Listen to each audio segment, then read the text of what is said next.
Our MLTT journey brings us to the Lone Star State as the first Major League Table Tennis season continues with a West Division weekend here in Katy, Texas. This Friday doubleheader starts with the Seattle Spinners and the Bay Area Blasters inside the Merrill Center here in the great city of Katy, Texas, outside of downtown Houston.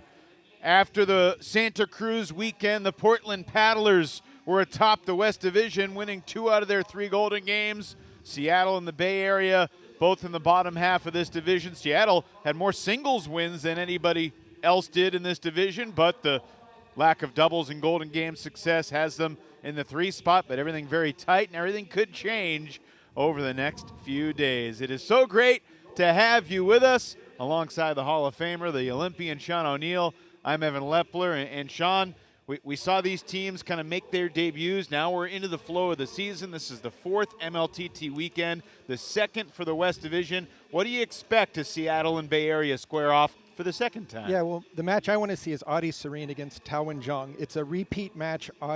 One of the big and upcoming faces in Major League Table Tennis and World Table Tennis, coming from Australia. Well, Adi is a youngster. Jong has a little bit more experience, and you're not going to have to wait very long for that match. You will see that right out of the gate. 4 singles matches and the doubles match in the middle. We begin with Serene and Jong. Andrew Sau still has not lost a singles match. He's 6-0 in singles in MLTT. He'll put that streak on the line against the Frenchman Elsayed Lashin.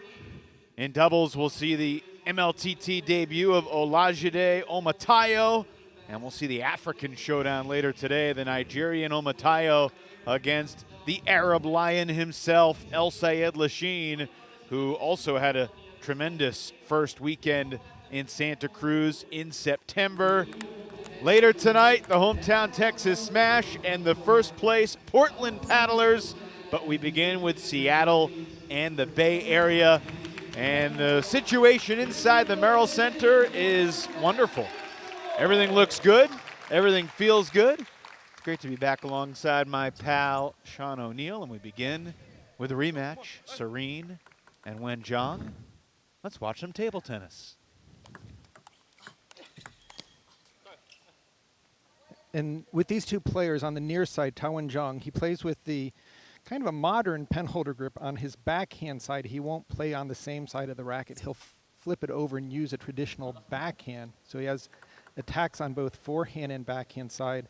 Audi on the far side in the gray likes to back up. He'll play mid-distance. Very good footwork, very good fight. So this is a rematch. It was 2-1 to Tao last time they played.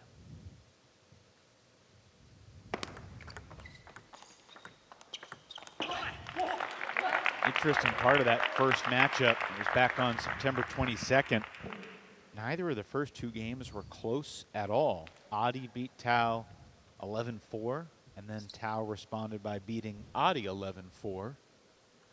Third game won by Jong 11-7. I think part of that, Evan, was they had played in a tournament in Westchester where Adi had won 4-0. So both are really feeling out the other player. Often when you have a bit of an upset, Jong won the U.S. Open. Adi is winning everything in Australia right now. And outside of Australia and Oceania. Good forehand there from Jong. We saw the power that he plays with. It's hard to handle. Yeah, from anywhere on the court, when he can step around, get his forehand into play, likes to go cross court and down the line. There's that backhand opening by Jong. Just very nice flick of the wrist. Lifts the ball up. Heavy spin. Well placed. Overall in the Santa Cruz weekend, Jong went 5-4 in 9 singles games.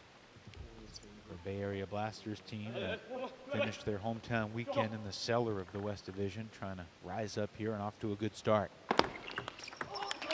That's a great touch by Adi Serene, down 5-1. He goes on the early attack to the corner. He's going to have to get his forehand going. Doesn't want to have to play counterattack the entire match.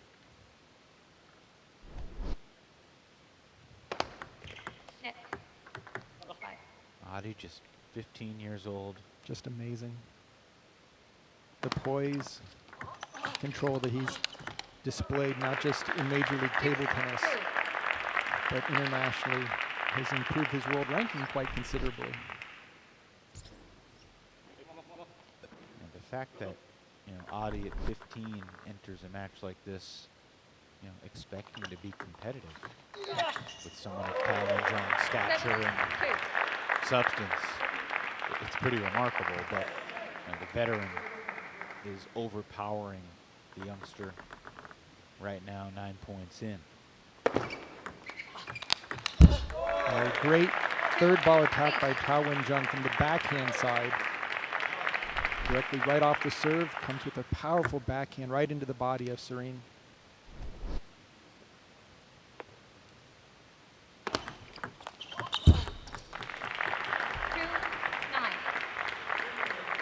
Nine 9-2 lead for Jong.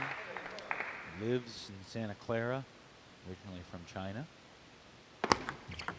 U.S. Open singles champ back in 2014.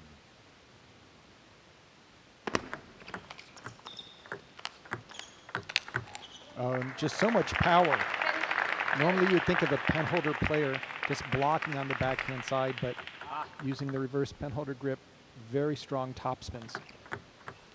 And awkward receive there. Game one easily goes to Jong, 11-2. That was the 271st game in singles or doubles, not including golden games.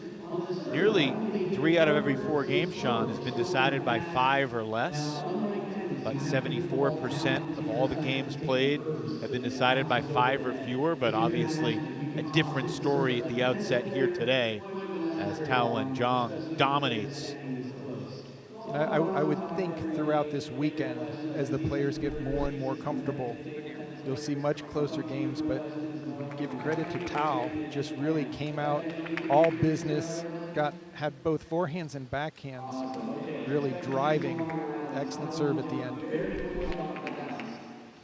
Entering this weekend, of course, it's a very small sample size for these West Coast players, but in the new MLTT ranking system, Jong from the Bay Area Blasters was the 29th ranked player in the league.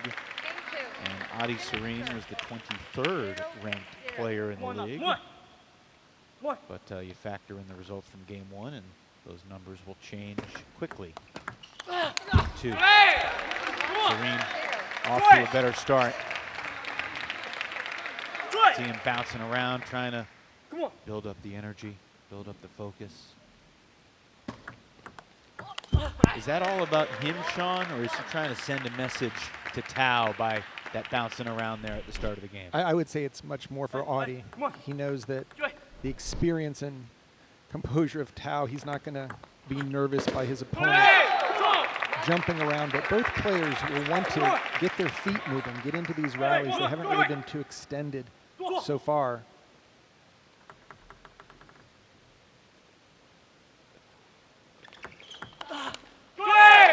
You'll hear both players directly after the point. A lot of self-encouragement, self-congratulations. Even before the serve. Adi going with a very deep serve off the high toss, wanting to put instant pressure on Tao.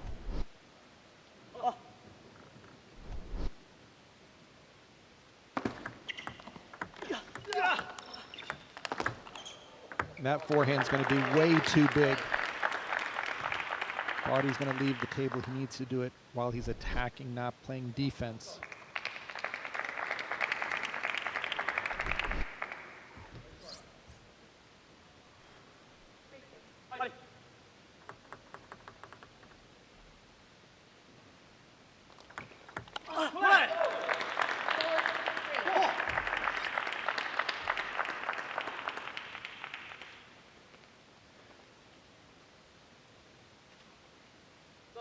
Three in a row for Tao.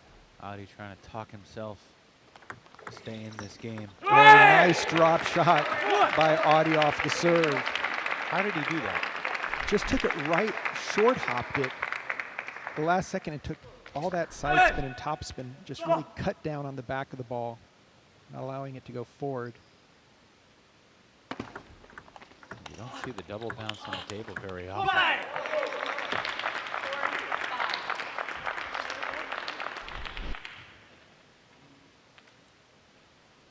Tao just doing a great job of counterattacking. Both players really fighting to get that first forehand in. 5-all to 10 points here in game 2. Adi takes his victory lap after a victorious point, but he also take it after a point he loses on occasion. Looks like he's on his bike, or he is doing the Adi lap. Adi had it on his paddle. He wanted to play that backhand down the line. And he attacked pretty quickly off the serve. Yeah, he went with a nice really forehand fading attack and then just wanted to do a 1-2, but a little bit more side spin on the ball than he thought.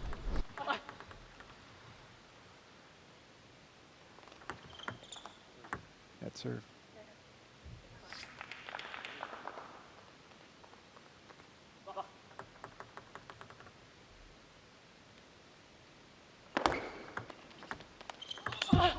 Once again, Adi going for that backhand topspin down the line, catching the net.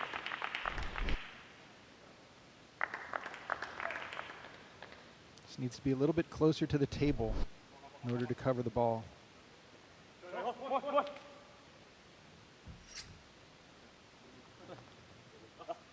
Six of the last 8 points for Tao.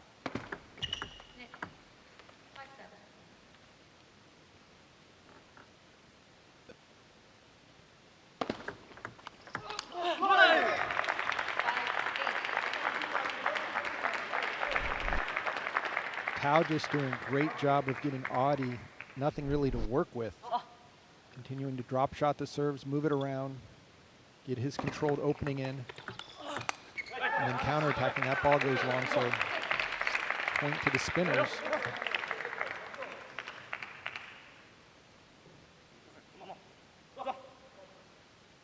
We saw Twan Jong get off to a great start in the first West Division weekend in Santa Cruz.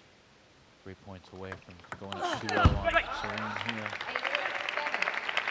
Adi inches back within 1. Takes a little stroll.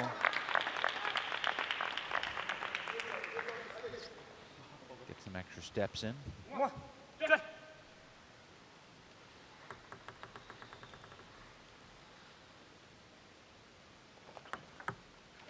Tough serve there from Twan Just Jong. breaking through from the forehand through the middle of the table into the backhand. Looks like Adi was just trying to use his backhand banana flip just to use his wrist. Ball had more side to side than front to back momentum. And that's a nice deep push there. Again, Twan Jong has done a great job of neutralizing Adi's serve. Just really mixing it up. Game point. And that's 2 straight for Twan Jong, 11-2 and 11-7. A 2-0 lead for the Bay Area Blasters. They will play game 3. Remember that every singles match and every doubles match is worth 3 points apiece, with each game being worth 1. Every team match consisting of the 4 singles matches and the 1 doubles match. And of course it all culminates in the Golden Game, which is worth 6 points, and that's a single game to 21, where the team who has a lead heading into the Golden Game starts with an advantage of either 1 point, 3 points, or 5 points. 5 the largest advantage you can have, even if you have an 11-4 or 12-3 lead through the first 15 games of table tennis.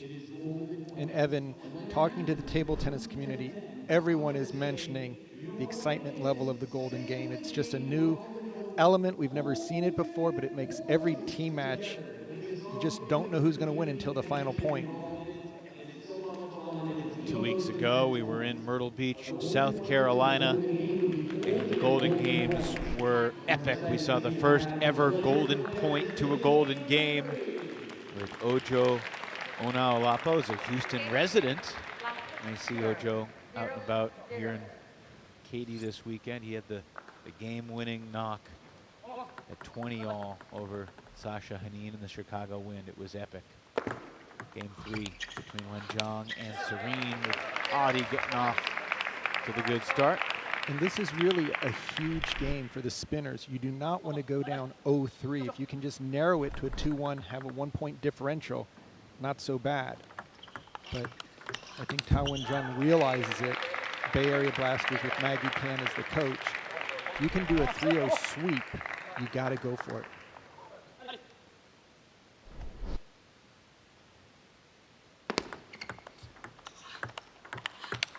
Oh, look at that backhand counterattack by Twan Jung, just taking the ball beautifully down the line with his backhand on the second ball.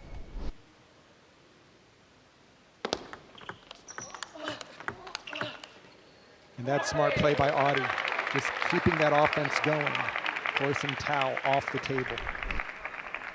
Over the first 3 MLTT weekends, Sean, a player has won the first 2 games in a match 52 times in 90 total matches. So a little more than half the time. When a player wins game 2, I know you already know this, but I'm going to tell you anyway. When a player's won the first 2 games, they're 31 and 21 in game 3. So they have about a 60-something% chance based on what we've seen so far. But if you dig a little deeper, and I'm sure you've done this, the East Coast players have been much better in game 3 after losing the first 2.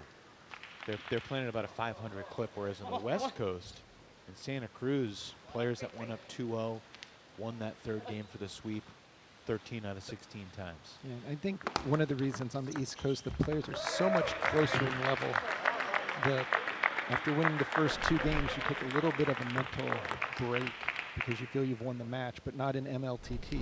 The match is each point. That's the key. On the West Coast with some juniors and younger players, we're seeing a lot more.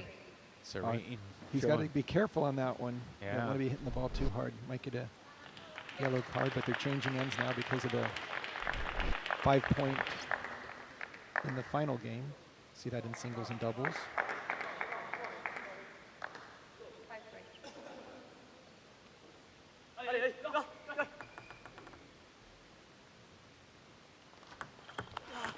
Oh my goodness. That is just ridiculous power and reflexes from Twan Jung. Kaboom. I mean, he lined that up and just shot it out of a cannon from his backhand side.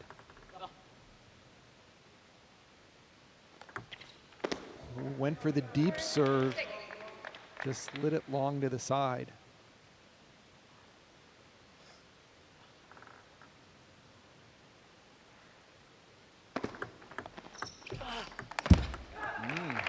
Got a little bit of a lucky break there for Adi Serene. Tao had that ball ready for a forehand drive right here and just netted the ball.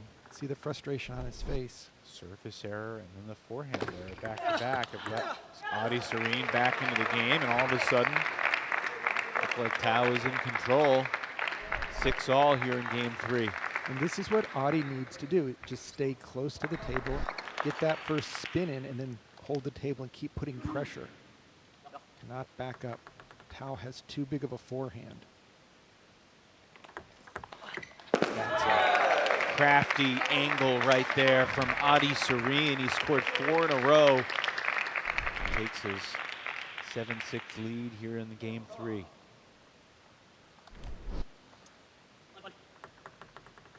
Can't miss colorful Adam Bobrow sitting in the first row. And Adi continues with the pressure, just not letting up. Excellent backhand flip off the serve, out to the forehand. Tao unable to bring it down. At that time, Tao got the first backhand spin in off the serve directly. Just over the table, very good wrist. Kind of catching Adi between strokes.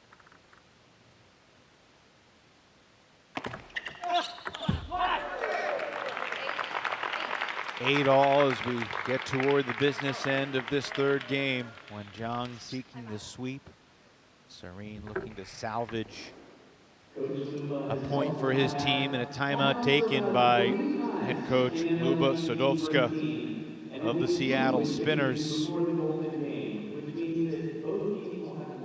Spinners certainly the youngest team in the league. See Nikhil Kumar. See Nikhil tomorrow. Not playing today.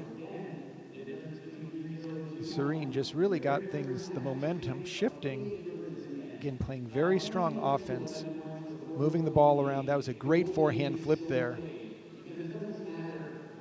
as well as a backhand opening, putting constant pressure on Twan Jong.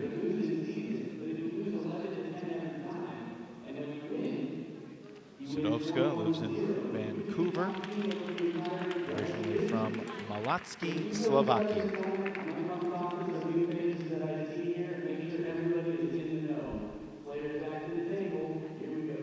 All right, 8-all.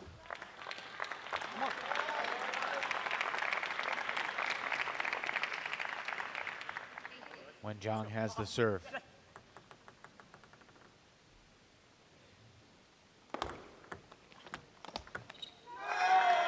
Just getting that first forehand in is so big for Tao.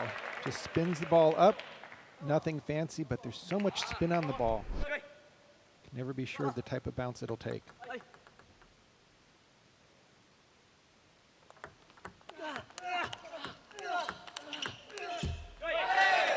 Excellent defense there from Serene. It looked like Twan Jong was in control of the point. And both players just fighting to keep those forehands going. Normally that would be a point for Tao. His forehand much bigger. Audi plays a little bit more control. Just remember, 10-10, only 1 point, there will be no deuce.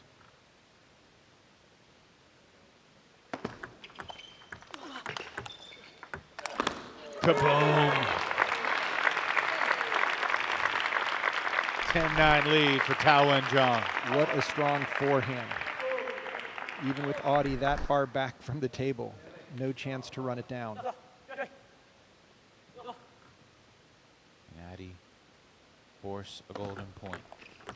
No, he cannot. It's a sweep for Twan Jong. Solid fist pump. He knows how good the young Audi Serene is, but the more experienced Wen Jong shows his stuff, and the penholder gets Bay Area off to a phenomenal 3-0 start. Definitely played his level, as we can remember, as a US Open champion, just shutting down the opponent, not giving the opponent a chance to play their game, and just really doing a nice job on the serve and serve return especially.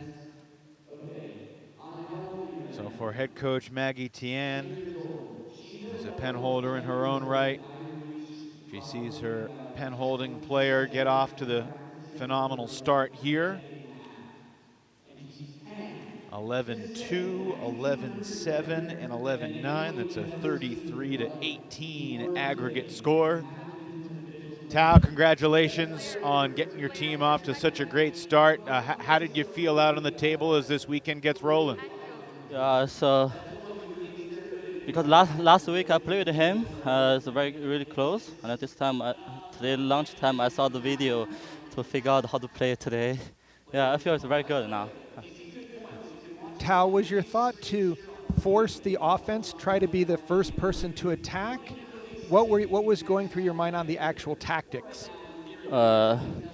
So today I just try to only the serve and the serve return, try to drop short first. And the attack, I'm not trying the quality loop. I just try to put the table, because last month I played with him. When I try loop quality, he always come the loop. That's why I'm trying a little bit slow down to play. Yeah, that's good. Yeah. Tao, what was the message from your coach and just with your team this weekend about trying to come out and play your best? This week we got some new player, and Also the coach and the Lashin, so always just support us to say just relax, just fight every single match, and we just waiting for next month Jing Bao and the Lily back. Yeah. Excellent. Well, you got your team off to a phenomenal Yeah. start. You get to relax for a little bit, but stay mentally Yeah, ready for the Golden yeah. Game. We'll Thank see you in a little bit. Thank you. Thank you very much, Tao Wen Jong. Appreciate him joining us after his 3-0 sweep. And now it's time for the second singles match. Andrew Sao is currently ranked number 4 in all of Major League Table Tennis for what he's done so far, going 6-0 in singles. And his opponent will be Elsayed Lashin, who's making his MLTT debut right before our eyes for the Bay Area Blasters. Going to be excited to see Dahan, who was a 7th round pick for the Blasters. But here's a look at Andrew Sao and some of his highlights from Santa Cruz. Andrew just played exceptionally strong the entire time. Great offense, keeping his attack going. Look for that in this match. Sao on the board first. Serene 15. Sao turns 16 in September. When we talk about the Seattle youth, we are not kidding. We are not messing around, and neither was Luba Sadovska in drafting this young talent.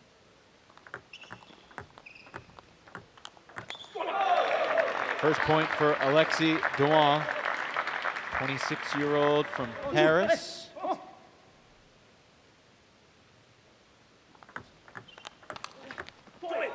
John, we've seen the Frenchmen have such great success in the East Division. Dahan has spent some time practicing with Princeton's Mathieu de Saint-Élan back in France. There's a strong twitch winner from Sao. 5 points in, you can tell this is going to be an interesting back and forth here. Yeah, both Alexi and Andrew play very similar styles. They both have good serve and serve return. They fight for the first attack, and they like to live on their forehand side. So both players are going to step around their backhand, but on short serves, today's trends are to try to step over on a short ball and use your backhand. It gives you a little bit more angular play that you can use. But these guys like their forehand. They want to get their forehand into play whenever possible. First point won by the returner. Gives Sao a 3-point lead here in this opening game. Second singles match of the day. Oh my. A great forehand by Alexi, but a better shot by Andrew. Just driving that ball cross court.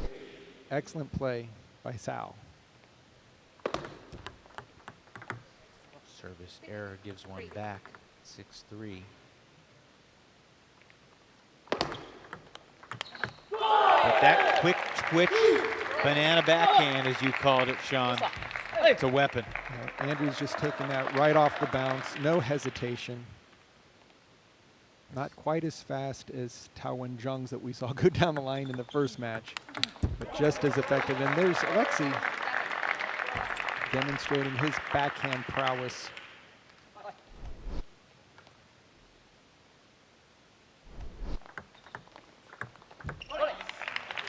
Sao takes an 8-4 lead with the serve coming back his way. It's something of a home weekend for Andrew. He's from the Houston area.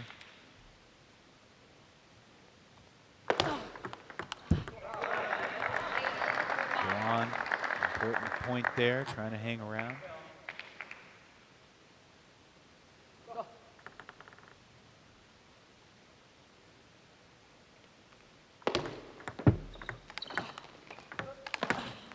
Too much power on the forehand. Great side spin by Andrew Sao, just lining it up and hooking it. Elsayed Lashin tried to run it down, but not able to even make a swing.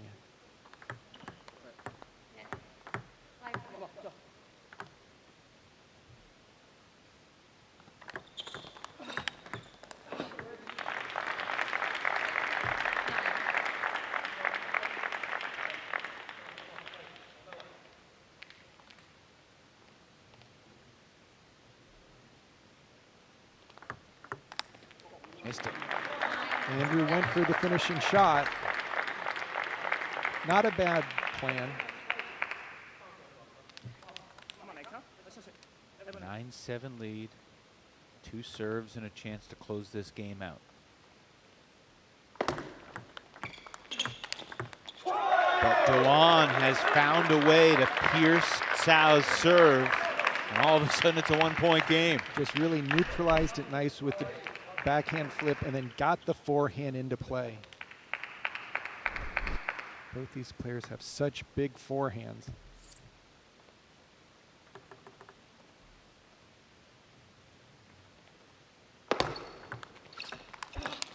Oh my! Elsayed Twan has turned this game around. Andrew went for the deep serve, got his forehand in, but Elsayed was able to counterattack it on a squat through to bring it back to even. Sao jumped out 2-0 and then 5-2. He's led the entire game. But Twan right now on his serve could take his first lead. And there it is, 10-9 for the Frenchman. Beautiful third ball attack, but this time using the backhand side. Excellent placement out to the forehand.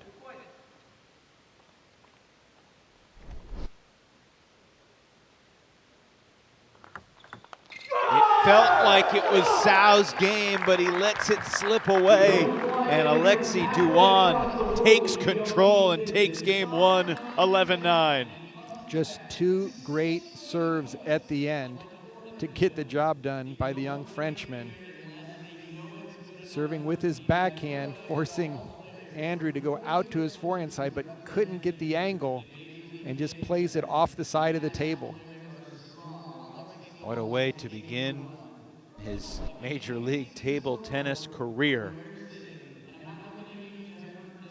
Coming from behind and handing Andrew Sao his first ever loss in a singles game. He had been 6-0. Just a really good combination of both counterattacks and then these backhand plays, a beautiful backhand loop out to the forehand before winning the point directly off the serve. Well-placed ball. He's down 6-2. Felt like Sao was in control. And a reminder that things can flip quickly, and Seattle, mentioned it off the top, had the best record in singles of any West Division team in Santa Cruz. They're down 4-0 right now as the Bay Area Blasters have come out blasting. And Elsayed taking a page out of Twan Jong's book on the backhand, while his backhands have come up big in the last few minutes.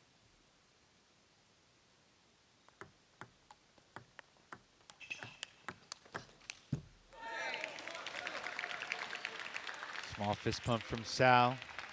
Ties it up 1-1. Andrew Sao swept Adi Godwani 3 in a row. Santa Cruz. One of those games was 11-9, but the other 2 were 11-6.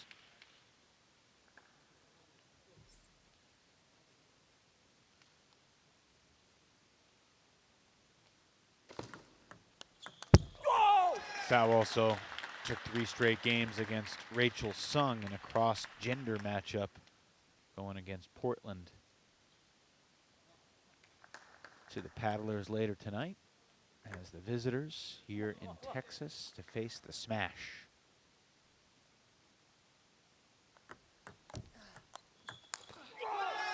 That backhand of Elsayed Twan is so heavy.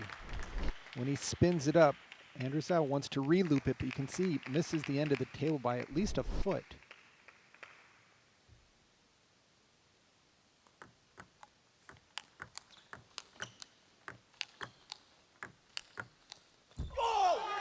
He's just absolutely seized control here, Sean.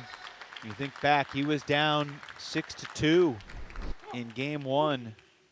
And since that point, he has outscored Sao 14-4. Just really found his rhythm, and you can see he's not overplaying. He's taking his time, even when he has Andrew off the table. And now the deep serves, again, a little bit of frustration here on Andrew's face. Went for the very aggressive shot, but instantly Alexei turns it over, gets into the offensive mode. Sao doesn't realize what hit him. Another incredible return. It looked like Sao's early aggression offense would pay dividends, but no, right there, the kaboom. Andrew hit it to the perfect location, right into the elbow and into the body, and somehow Alexei Twan got his forehand on it and returned it just as fast with a smash.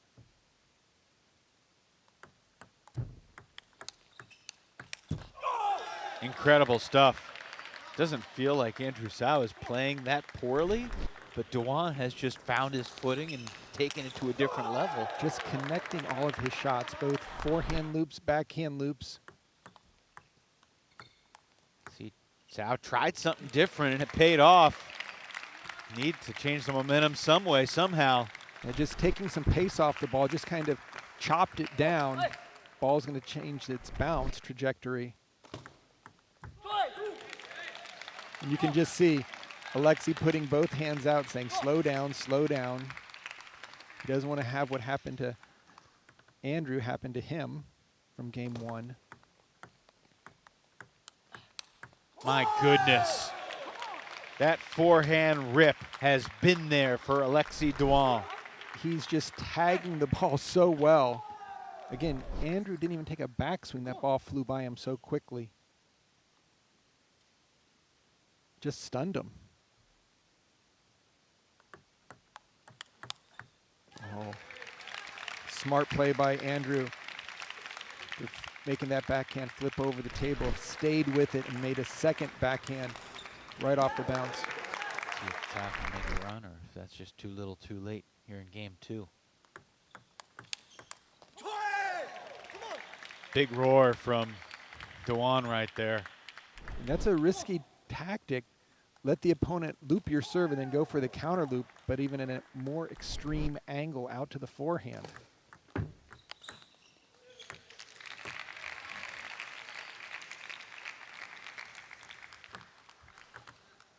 Slew of game points here for Twan.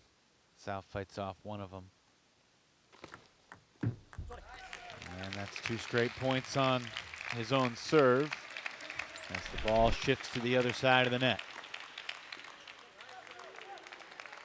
Trying to play it short. A little too short.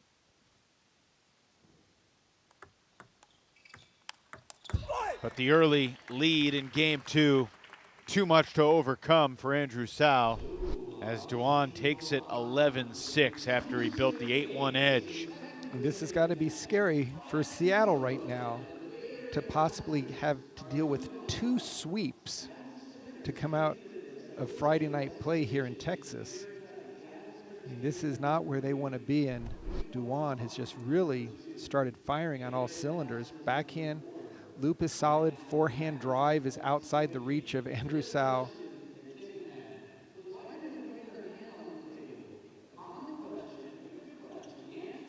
Tough spot for the 16-year-old to be in, especially after he got off to such a good start in game 1. I mean, in your mind, was there any tactical changes from Twan, or do you think he just kind of found his footing and got comfortable in this MLTT debut? I mean, it is different playing under these lights. Yeah, I would say it's the latter. He just really got everything going. Andrew, as you said earlier, Evan, hasn't really been playing poorly. He's making his shots. They've just been returned by Alexei with force from all angles. So yes, it must be going through Andrew Sao's mind right now after coming in as one of the top ranked players in the league. You're going to hear him try to stop this sweep.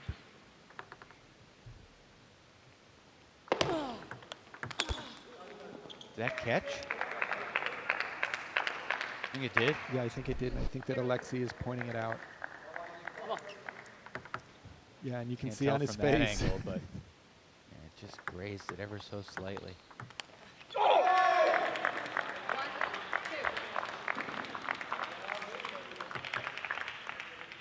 What's the key here for Andrew Sao in game 3? Gosh, Somehow he's got to stay up to the table and play offense, but Elsayed Lashin's counterattacks have been the difference so far, especially in game 2.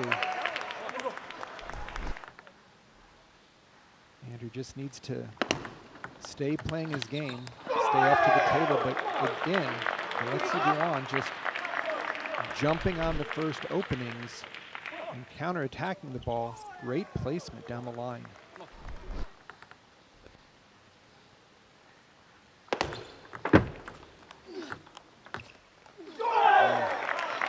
Now Andrew's just really pressing. He's trying to force everything to get his offense going. That allows Elsayed to take a half a step back, have a little bit more time for redirecting that offense. How familiar were you with Elsayed Lashin before he joined MLTT? No, this is the first time I've seen him play, but So this is the best you've ever seen him play? yeah, absolutely. He's playing out of his mind.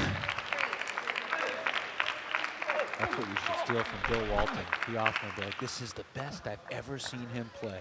Have you seen him play before, Bill? No.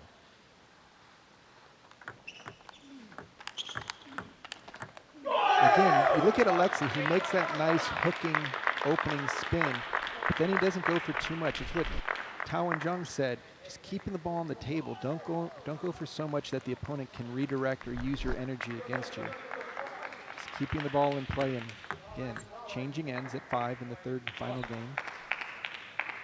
But Seattle, they've got to be careful. They do not want to go into the golden game down the maximum allowable points.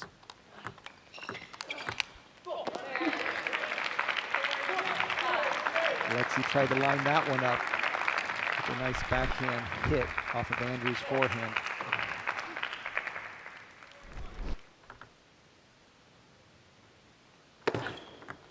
At the same time, though, I understand your point about wanting to maintain connectivity from a score standpoint, but it's not like Seattle's doubles team of Omayo and Diaz is going to change its mindset necessarily being down 5-1 or 6-0 than if it was the other way around, do you think? No, not so much. It's just from a coaching perspective, there's going to be a sense of urgency that we really need every one of these next few games versus when you have a lead, you can play a little bit off. It'll prevent defense. You don't have to blitz as much.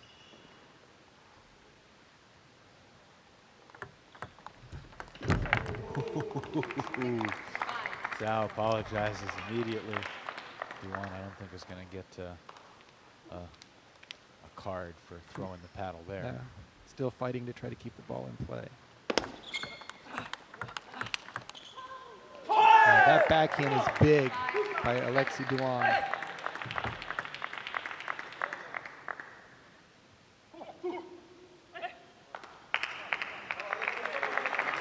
Twan making a name for himself.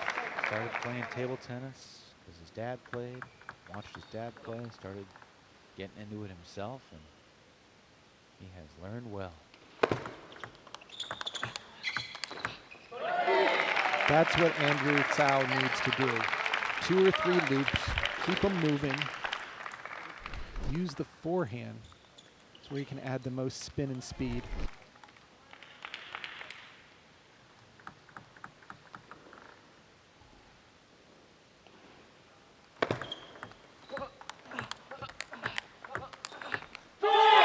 Excellent play by Andrew. Now, there have been certain rallies where Tsao has not been overmatched at all. Seems like when Andrew makes a very well-placed first attack that Elsayed doesn't do too much with it, but just return it. That allows Andrew to keep attacking.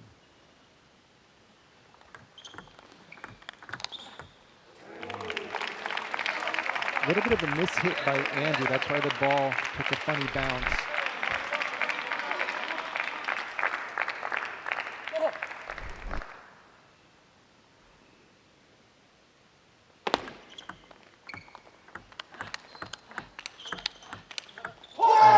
Eight-all here in game 3. That's just a rocket of a backhand by Elsayed Lashin. Just taking his time, lining it up, and just pulling the trigger. Staying focused. Andrew with the serve.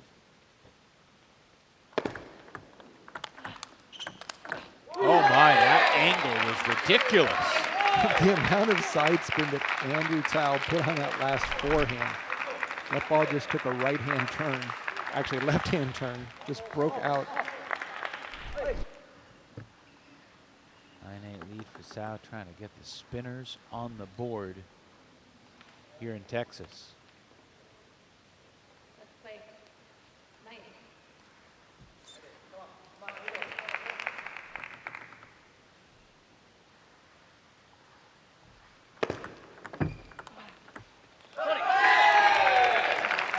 Lead for Sao, his first game point of the match.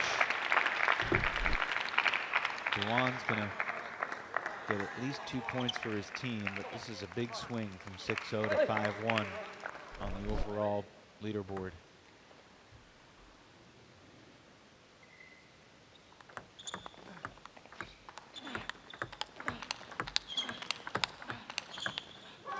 Just too solid from the backcourt, Elsayed Lashin. Once he made that first loop and had Andrew Tao blocking, he knew he could keep the attacks.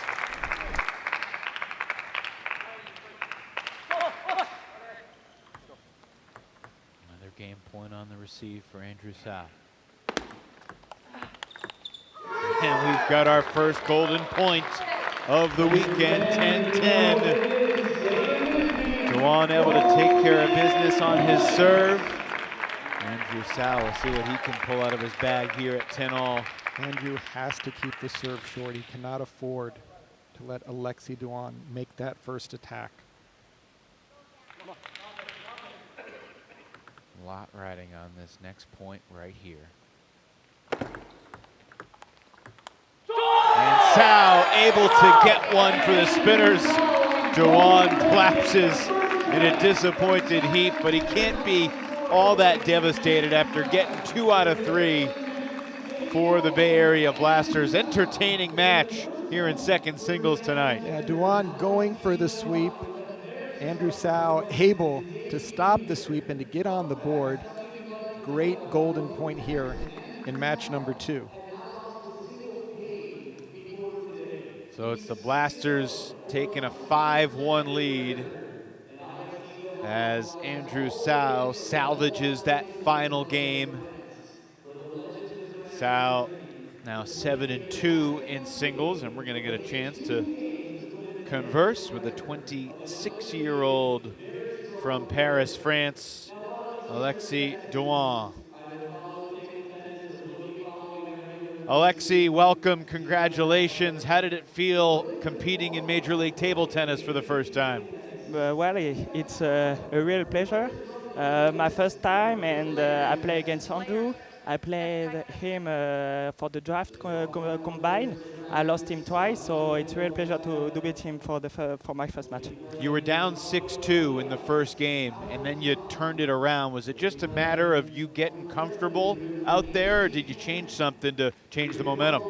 Yeah, totally. The beginning of the set, I tried to play a little bit risky because I lost twice last time, so I wanted to take some risk.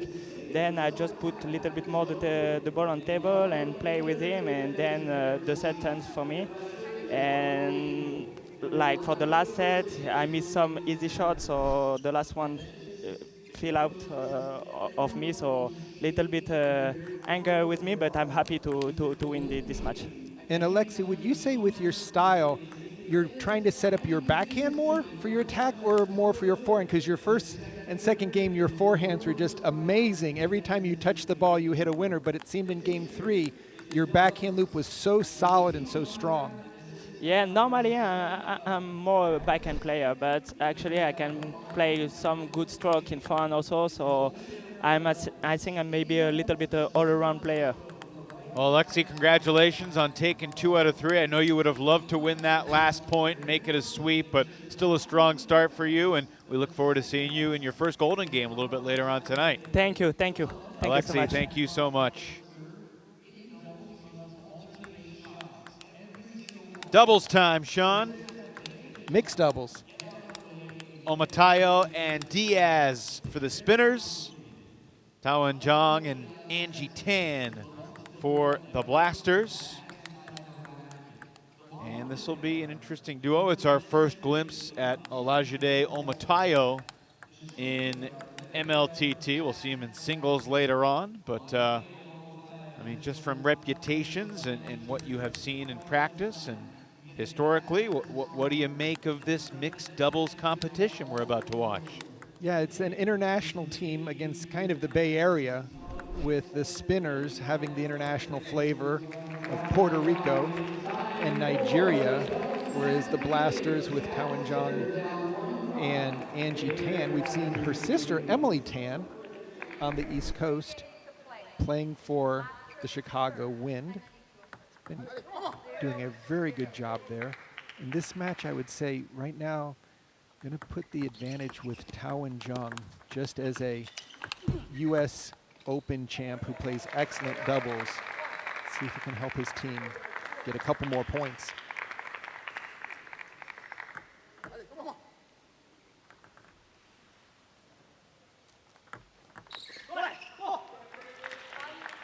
One. 20-year-old Fabi Diaz to serve. Good befuddling spin there from Olajide Otomayo, 28-year-old from Lagos, Nigeria, now lives in France. Now, you talked about it before we went on the air, the multicultural flavor for both these teams on the lineup we've got tonight. Yeah, it's even on the coaching standpoint as well, with Luba and Maggie, two women's coaches here in Major League Table Tennis, showing a lot of diversity as well as just great love of the sport. Luba's done amazing things in Vancouver, and Maggie Tan has helped Team USA as well as her coaching in the Bay Area. So a lot of experienced play here. See if Angie Tan can get her offense going. That'll really set up Tawan Jong.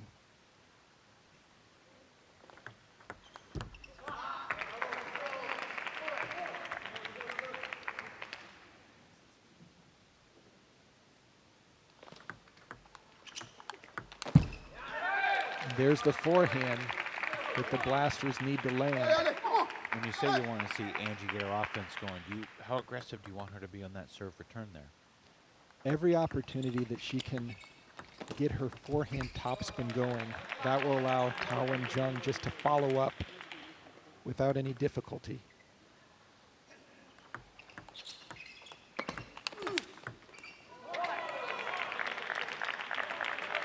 Tao's power has been the story so far when he's had the chance to unload.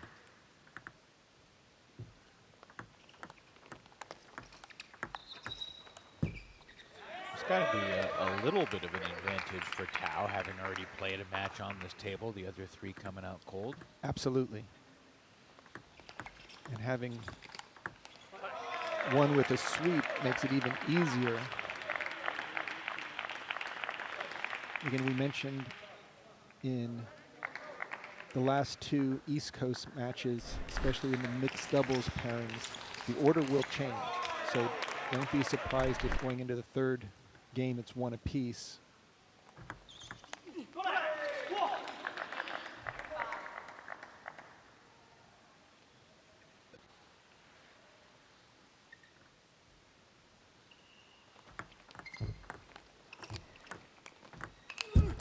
Mm. 9-5 lead now for Tao and Tan. Otomayo had the open court, just very difficult to gauge the amount of spin that Tao puts on the ball. That time Tao went for a really deep push. So far it went right off the end of the table.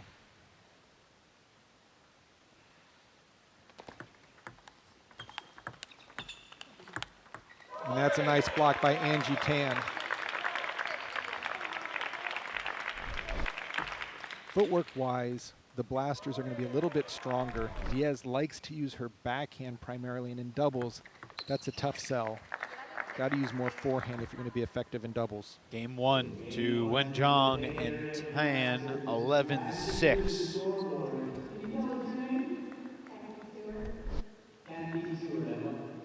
Angie was 1-5 playing doubles in Santa Cruz. all with Tao, who is 3 and 6 overall. He played, I believe, the first day of that tournament with Lily Jong. No, he played the first day with Adi Gadwani in doubles. Lily Jong played singles against Amy Wong. Gadwani and Wen Zhang took 2 out of 3. In fact, when Zhang and Gadwani overcame an 8-0 deficit in that third game to take 2 out of 3. That was an amazing comeback. But here, Blasters just moving the ball around, keeping the pressure, and Angie with a very nice touch block off the bounce. Finally, Fabi Diaz missing the backhand flip.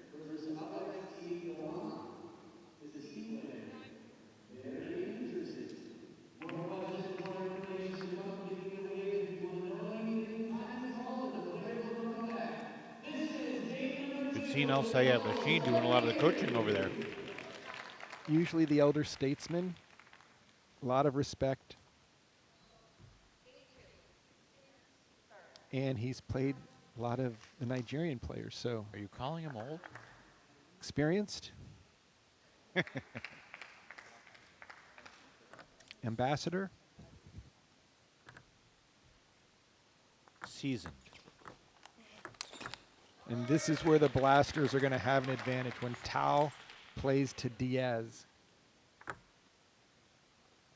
Omayo is going to have to keep that ball short or be aggressive, because Tao and Jong will just start spinning with his forehand to all places on the table, and it's not going to be fun for Fabi Diaz.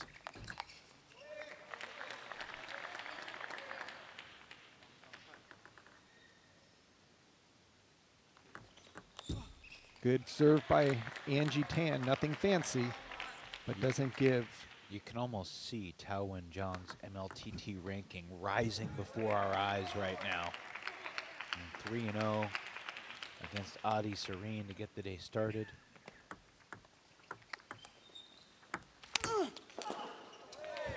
Insane effort by Tao just to try and get a paddle on that ball. That was about as emphatic a slam as we have seen in MLTT from Omayo. Took a little frustration out on that ball.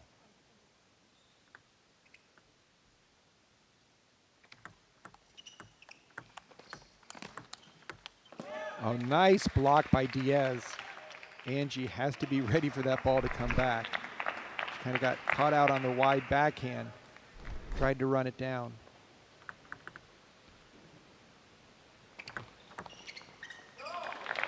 Tao mixing it up on the serve.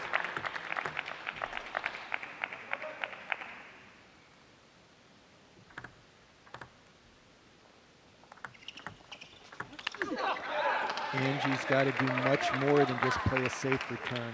She can play just a tad of offense. Her partner will keep it going.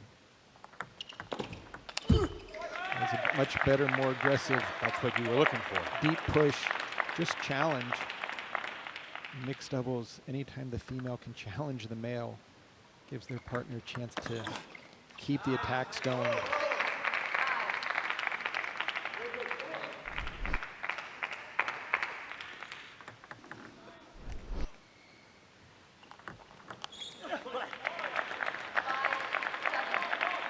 These are very big points here for Seattle. Once again, kind of playing from behind.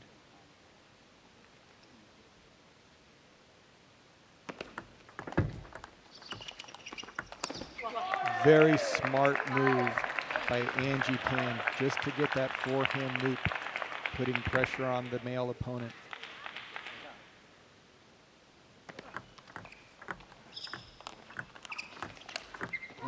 Too much. Just a great 1-2 combination by the Blasters.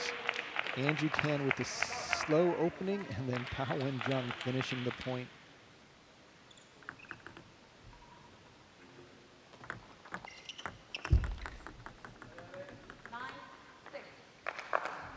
Nine six now.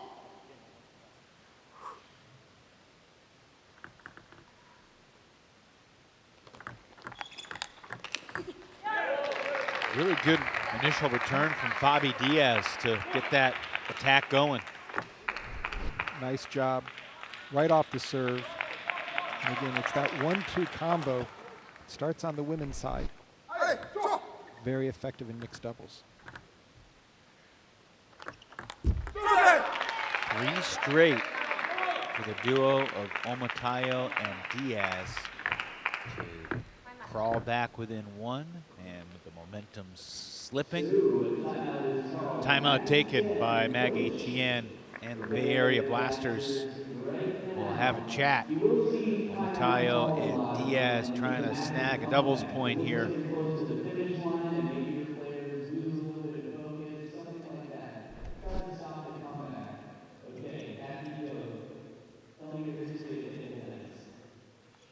Diaz just doing a nice job of getting that offense going. She's able to, again, very aggressive on the serve. Gotta say, both Nikhil Kumar and you look pretty darn fresh considering the hour that you arrived into Texas last night, or I should say this morning. Yeah, we got in around 2 a.m., but thanks to Mimi Bosca, we were met with the smiles of Major League Table Tennis and quickly taken to the... But your head didn't hit the pillow until what, close to 3? Yeah, a little bit later. Nikhil, I'm sure coming from class at Berkeley. I had a much easier time just flying. Unlike last time, they didn't send the limo. They brought the van to pick you up, right? Yeah. Big point here. Sure is. Out of the timeout. Wow, Tan missed it. Tao made the big forehand counterattack, sending him to the ground.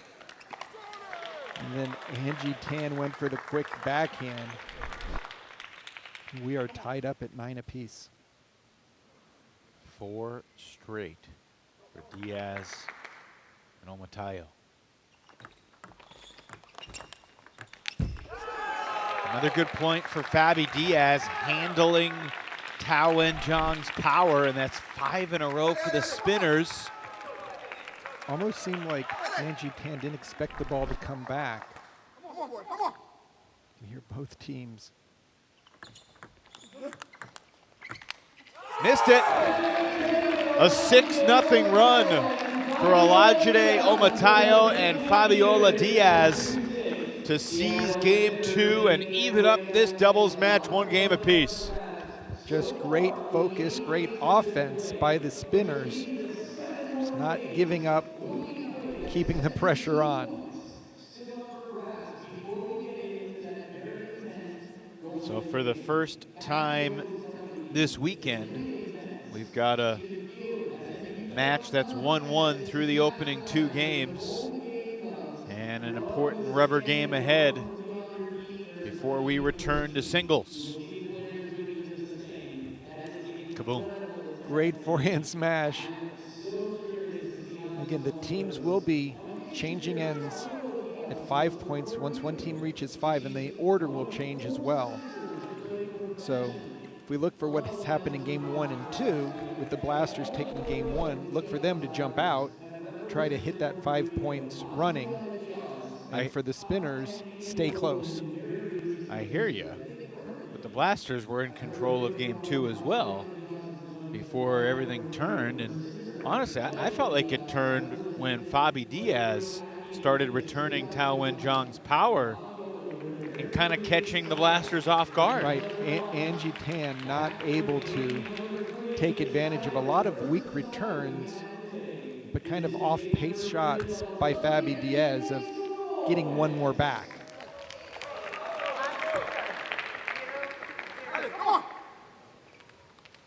Alrighty, game 3. Tan to serve.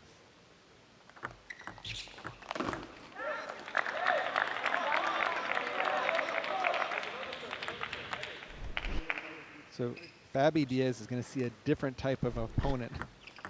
Returning the balls right now, she's going to have to do a lot with her returns to put pressure on Tao Wen-Zhang.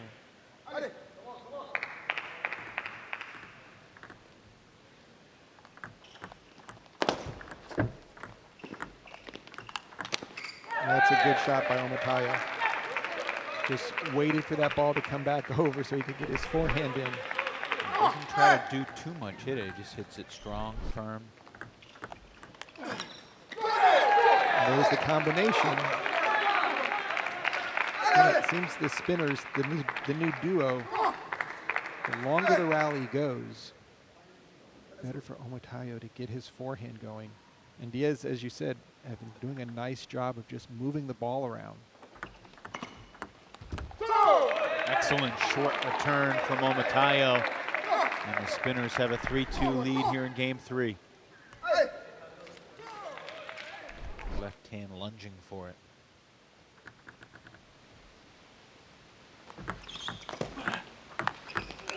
That's just a ridiculous winner.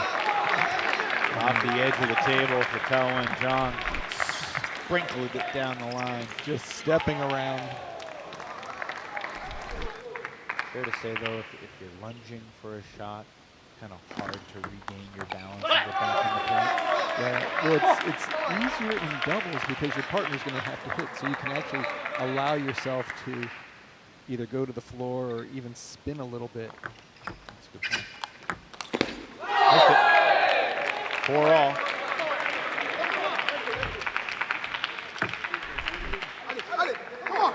No more surprises with these 4 players. They know each other now. They're learning about their partners. It's just who can execute better down the stretch as they'll switch sides with Omayo and Diaz up 5-4. Omayo just did a great job of re-looping Twan Jong's forehand. And the order now will switch. But Omayo will be hitting to Twan Jong from Angie's ball. Angie has to keep these serves short and low.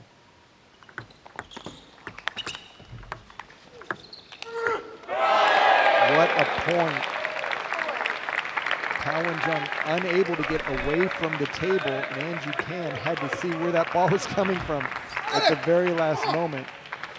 And Tao needed to stay right up at the table trying to counterattack right off the bounce. There's Tao's patented backhand, RPB, reverse penhold backhand. Right off the serve, a lot of side spin.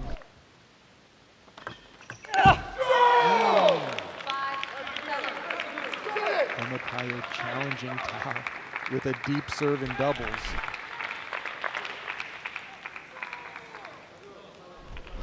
Really caught Twan Jong flat-footed. Come on, boy. Come on. A quick point for Seattle. Blasters down by 2.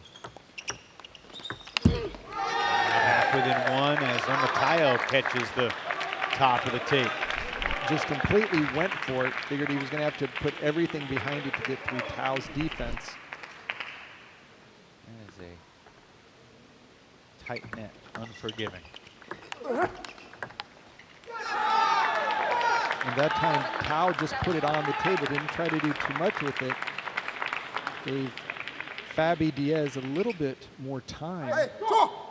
She was unable to bring the ball down. Oh, Angie Tan with a big forehand off of another deep serve by the spinners.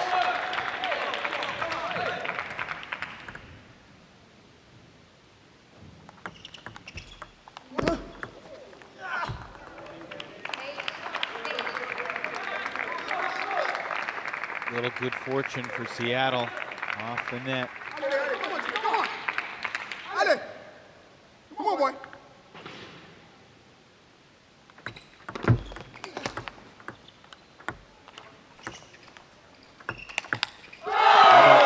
Diaz. What a beautiful forehand smash. A lot of crazy spin on this ball from below the table surface. But Fabi just fabulously smashes that forehand down the line. Oh, goodness. Olajide Otomayo taking control for Seattle. Sets up game point. What a great forehand flip, kill. 2 serves. They were down after 11-6 loss in game 1. They were down 9-5 in game 2. And they come from behind to take 2 out of 3. And that's a huge couple of points for the Spinners, who were down 5-0 at the outset tonight. All of a sudden, it's Diaz and Omayo changing the tide. Just great Puerto Rican, Nigerian teamwork. Just finding their groove and putting the pressure on the Blasters team of Twan Jong and Angie Tan.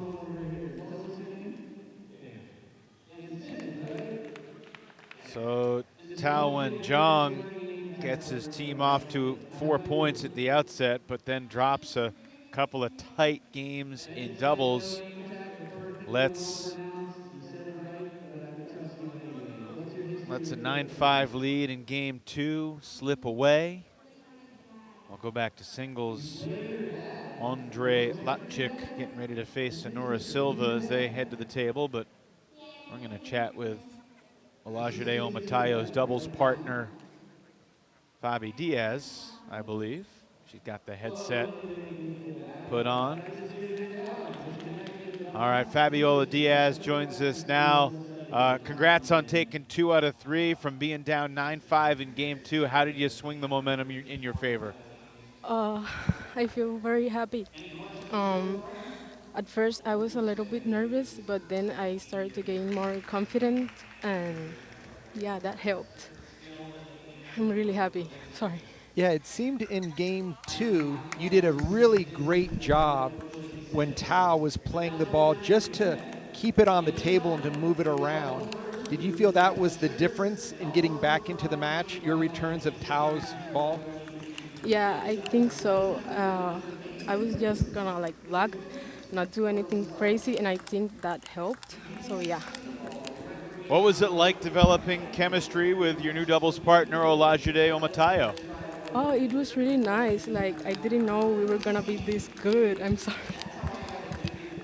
What was it like trying to develop that chemistry with him and figure out how you guys can work together? It was really easy. He's a really nice person, so we got along really fast, and I think that's it. Very good. Keeping it simple. Fabi, congratulations. We'll see you in the Golden Game in a little bit. Thank you. 2 out of 3 for Otomayo and Diaz as the Spinners, after trailing 5-0, have made it now 6-3 overall. And the third singles match features Lapic from the Czech Republic against Sonora Silva, who makes MLTT history tonight as the first player to suit up for 2 different franchises. Silva was a free agent pickup after he was undrafted, joined the Princeton Revolution for the first ever MLTT weekend in Daytona Beach, Florida in September, and he performed so well, going 3-3 in singles and taking 7 of his 11 points across a couple of Golden Games, that the Bay Area Blasters, who knew they needed someone for the season going forward, signed Sonora Silva up. And thankfully, I mean, the Princeton jerseys aren't all that far off from the Bay Area jerseys, so it's a natural fit. Silva looks good, and here's Lapic making his MLTT debut for Seattle. And he was eager to get started. Definitely with Sonora Silva, we thought after that fine performance in Daytona Beach that if a team could snag him, that he'd be at the front of the pecking order. Of course, he is playing for Texas Wesleyan University in the National Collegiate Table Tennis Association, so he is game ready.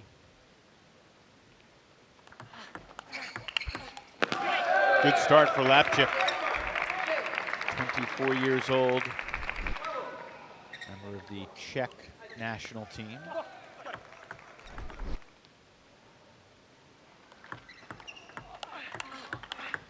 Oh, that's a nice combination there by Silva. quality opening and then just kept the pressure on. Oh my. What a return by Lapic. Playing that ball down the line. Clearly caught Silva off guard there.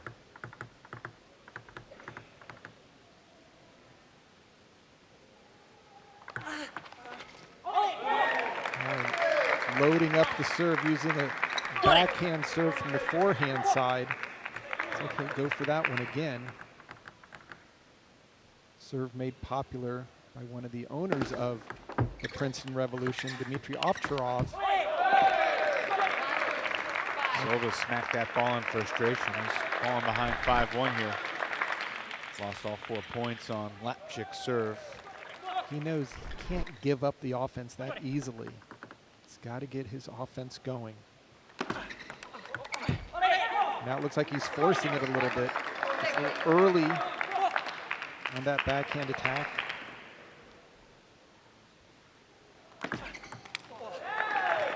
Very aggressive serve there into the body.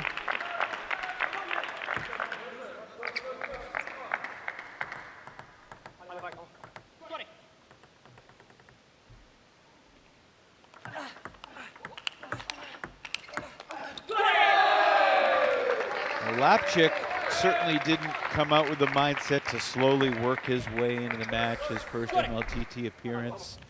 There's no tentativity in his game whatsoever. You can just see a very strong body frame with Lapic.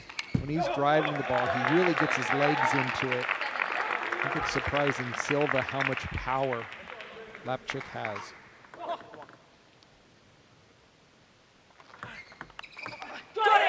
Has it surprised you, Sean? No, because usually as a coach, you look at the legs. That's where the power is generated. And Lapic just really strong. Silva much quicker, very good hands. But he's leaving the table, and that's going to be a tough road to hoe with Lapic having the heavier spin when they get into the forehand-to-forehand play. 9-3 lead here for Lapic.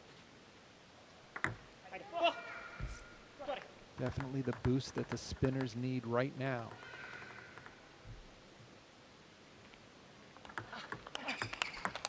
Wow, Silva just stayed with it. finds the angle. Didn't back up.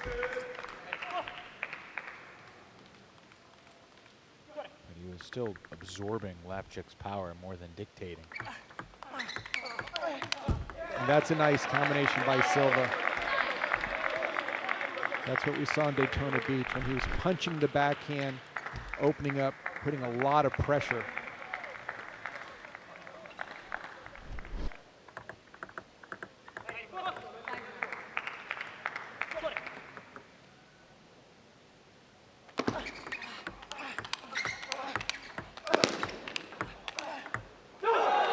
Great fight by the blaster.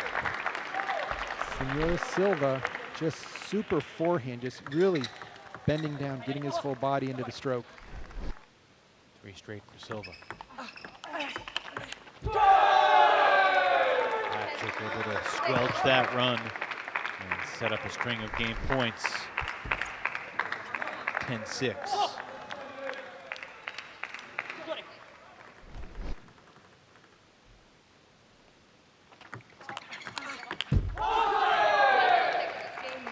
Andre Lapic making his MLTT debut. An impressive beginning for the Czech. Just really solid counterattacks. You can see the leg strength, just putting a lot of power into each and every shot. Takes game 1. So Lapic will have a chat with Luba Sadovska and his teammates. See Omayo on there, the right side. He'll be taking on Elsayed Lashin in a really intriguing singles match coming up next. That'll precede our first golden game of the weekend.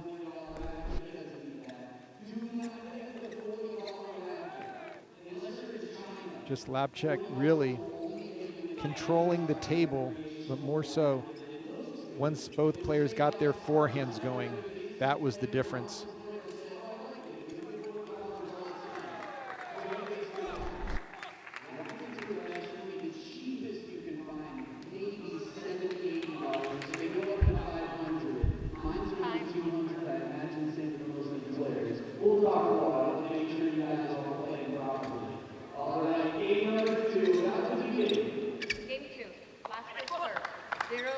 Silva to serve to start game 2.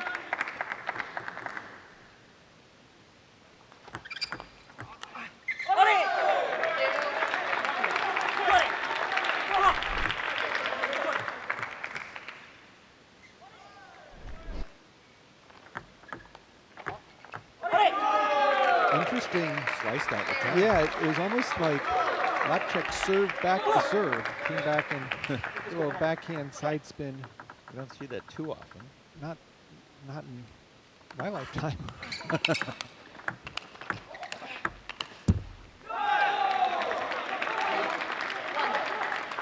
Occasionally you'll see choppers or defenders do it because they love to come across the ball.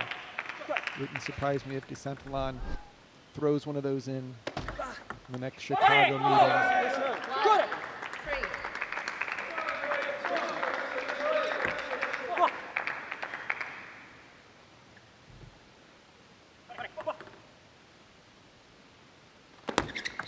Oh, nice deep serve there by Silva, really mixing it up nicely. Generally he'll serve short and tight. Occasionally he'll just throw the deep serve in to back the opponent off the table. Do you think, Sean, that ideally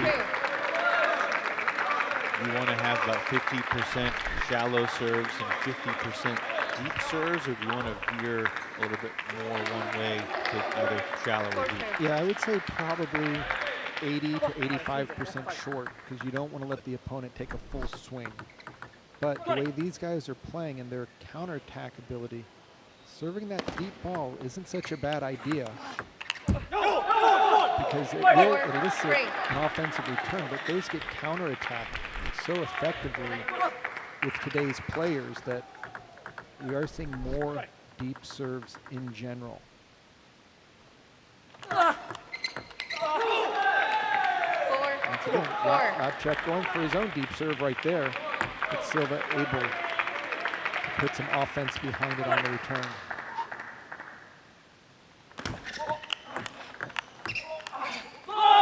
And that's a problem right there. Silva's just serving long directly, and Lapic can loop anywhere with that ball, which really puts Silva under pressure. That was a deep serve. That wasn't deep enough. 5-5. 5-all though. Midway point here in game 2.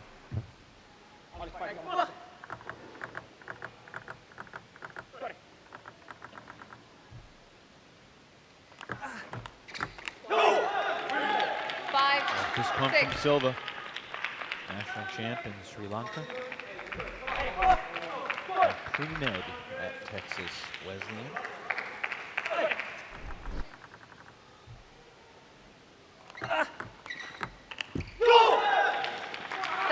Again, just a little bit more offense by Silva off the serve puts a tremendous amount of pressure on Lapic to try to counterattack that ball versus to build the point.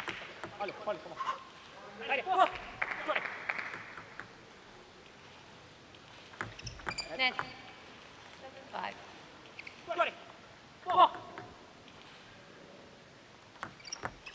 Once again, we see that same return. 8-5. Backhand side spin.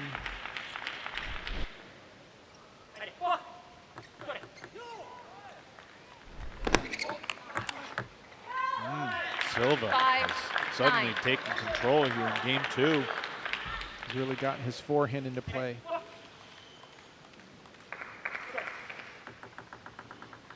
That's 5 in a row now for Silva. 6-9. That's a very difficult shot by Silva to counterattack.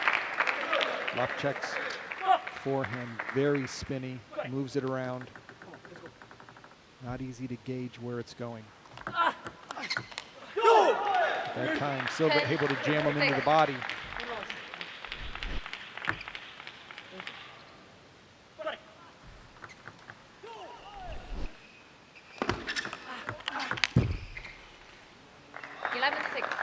Game 1 to Lapic 11-6. Game 2 to Silva 11-6. The singles match will be settled with the third and deciding rubber game.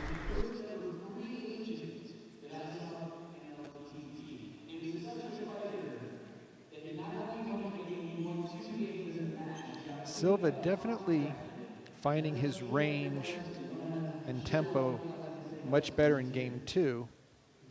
But I would still say that Lapic looks like he's playing stronger tonight. Mixing it up, getting his forehand into play. Also demonstrating a new backhand swiping return on the serve return.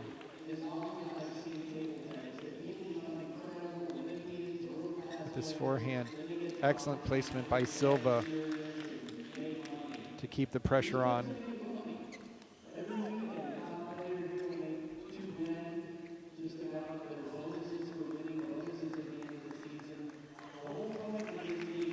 So on the overall scoreboard right now, Blasters have a 7-4 lead. If Silva could make it 2 out of 3 here and win game 3, then the Blasters would clinch the lead heading into the golden game.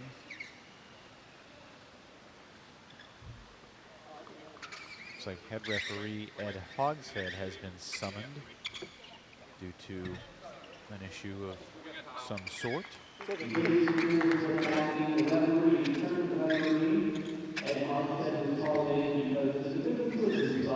Wet spot around. It looks like there might be just a little condensation on the ground that Game 3. players will take care of by 0-0. running their foot over it. It's hot under those bright lights, Sean. Net. 0-0. Extra lighting brought in here to the Merrill Center. Oh, what a beautiful 0-1. backhand loop down the line. We've seen one earlier by Senora Silva, taking his time and just spinning it strong. Tremendous exchange right there.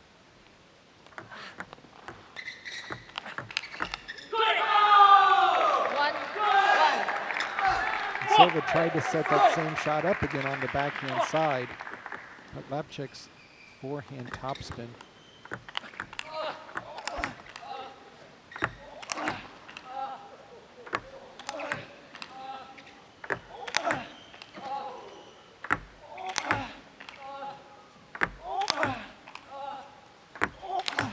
How many smashes was it going to take?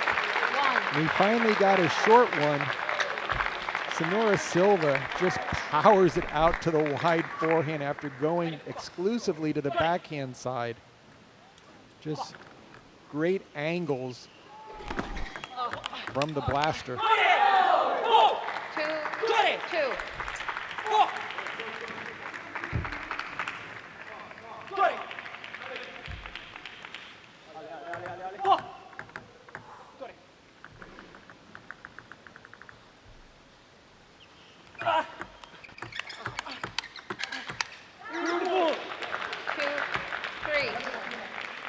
In the backhand-to-backhand exchange, Silva looks much stronger. You see Lapic stabbing at the ball, not really making much of a stroke. 4-2. Silva leads 4-2. The serve coming back his way. That's why Maggie Tan chose him to be a full-time player on the Blasters to take these type of matches. 5-2.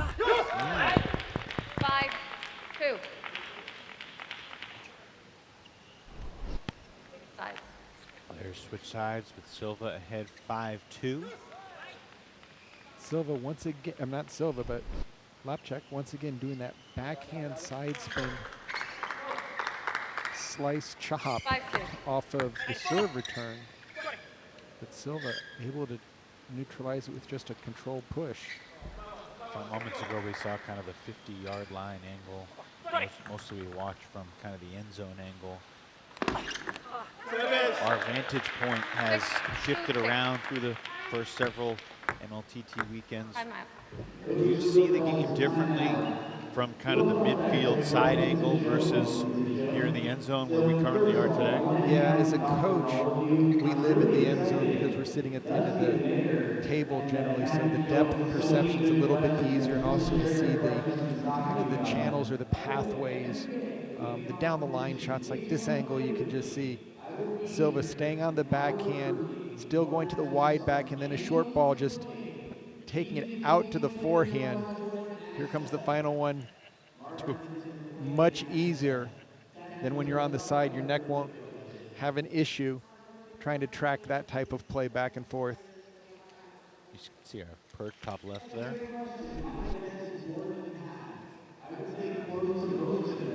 Nice facility here in the Merrill Center. Opened about 18 years ago. All-purpose facility here in Katy, Texas. Had a lot of help and support from the HITA, Houston International Table Tennis Academy. Manager Manny has done so much to help.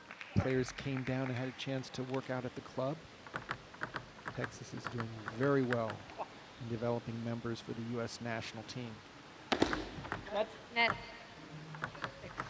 Cool to see the mayor of Katy, Texas here earlier tonight. Dusty Field made an appearance. Wow, that's a big 7-2. service error. You don't want to miss your own serve when you're trailing by 4 points in the final game. Happen again. 8-2. That is a double dip. Could have been 4-6 instead. 2-8. 8-3. Silva, even after he won game 2, we felt like he was getting outplayed, but he's very close to taking 2 out of 3 here and gutting out a couple of points for the Blasters. 2 points 9. away. And once again, Lapic going for that backhand side spin chop return. Silva just pushes it back deep to his backhand, and then Lapic loops it in the net. Maybe he wants to either move the placement or change that stroke.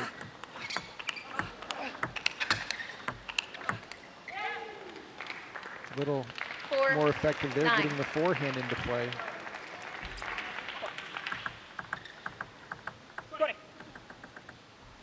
Score of 4-9. Oh, goodness. Tremendous stuff from Sonora Silva to set up game point. And Silva just hops on this forehand attack. You can just see him turn it over. Sonora Silva, after dropping the opener, takes games 2 and 3 convincingly.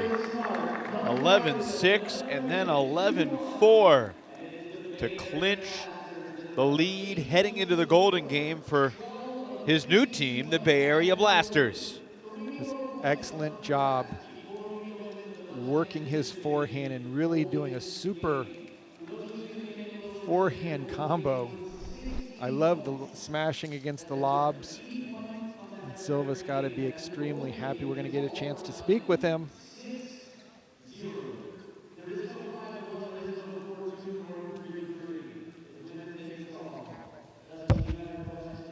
We welcome in the 18-year-old Sri Lankan Sonora Silva, who makes table tennis history here. Hi. You've played for 2 different teams, and you Yeah. have strong, impressive debuts with both Princeton and the Bay Area.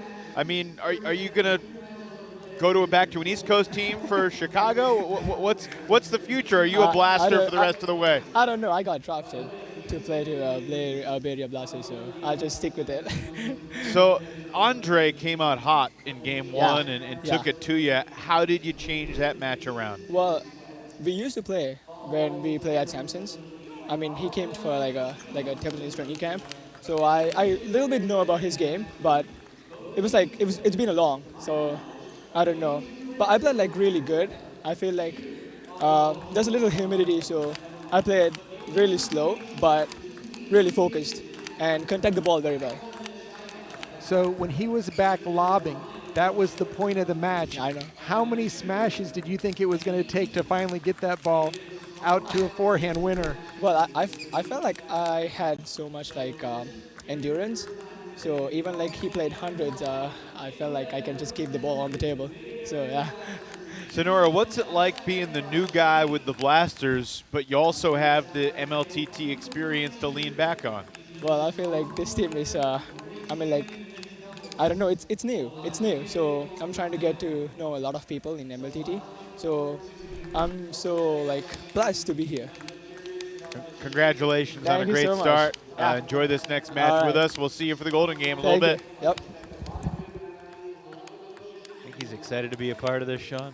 Well, his excitement was contagious in Daytona Beach just after every match. Big smiles, and he was getting the job done there, and he's doing the same here in the Western Conference. All righty. This African showdown featuring Seattle's Olajide Otomayo and the Bay Area's Elsayed Lashin. Lashin went 7-2 in singles in Santa Cruz. Just played some really high-level table tennis, obviously incredibly experienced. Sean called him old. There we go. Lashin gets on the board first. 0. Lashin's 43. Going against Otomayo, who's 15 years his junior. And Lashin loves to get his forehand into play, especially balls that are close to his body. Very adept at turning, stepping around, just finding a way, like right there, get that forehand going. 1. Sometimes that follow through will be in front of his body, sometimes behind his head. There's a winner. 2. 2. To make clear the difference in generations between these two players. Lashin's international debut came in 1996. Otomayo is 1 year old in 1996. 3. Stylistically, 3. who do you think has the edge between these two players? I think Otomayo is a little bit more multi-dimensional. He can play up at the table, off the table. He's got a beautiful forehand and strong backhand. Lashin is a little bit more one-dimensional, where he just wants to get that forehand. He just wants to pound the forehand. So the longer rallies, that was a beautiful backhand by Otomayo. That's a quality backhand drive. Lashin is going to try to do everything to just set up the forehand. So longer rally, going to favor the spinners. 4. Short, 5. big shots would be for the blasters with Lashin.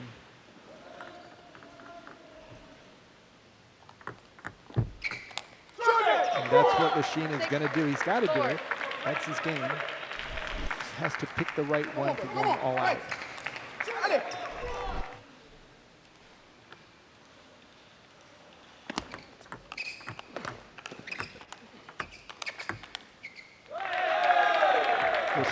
Lashin showing off his movement there.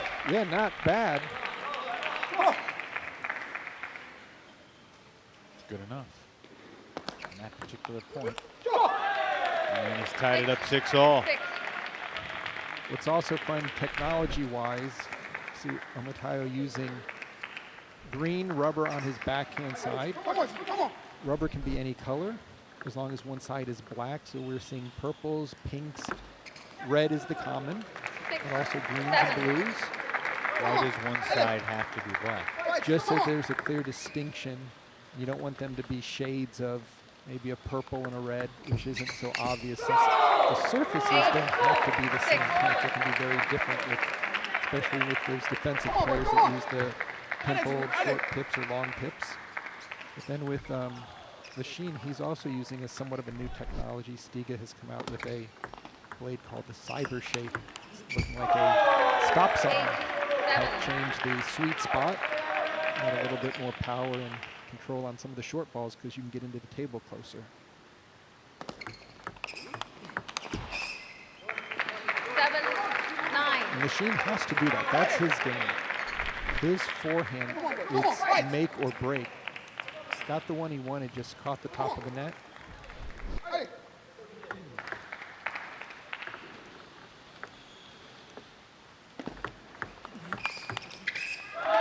Nice short serve by Lashin, getting his backhand into play, but always trying to step around.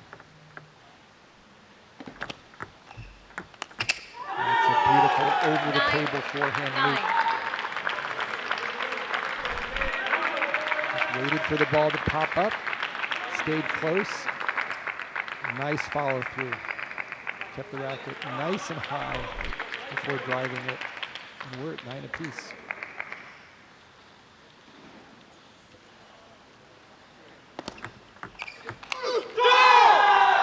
And just like that, Elsayed Lashin from 9-7 down has the first game point.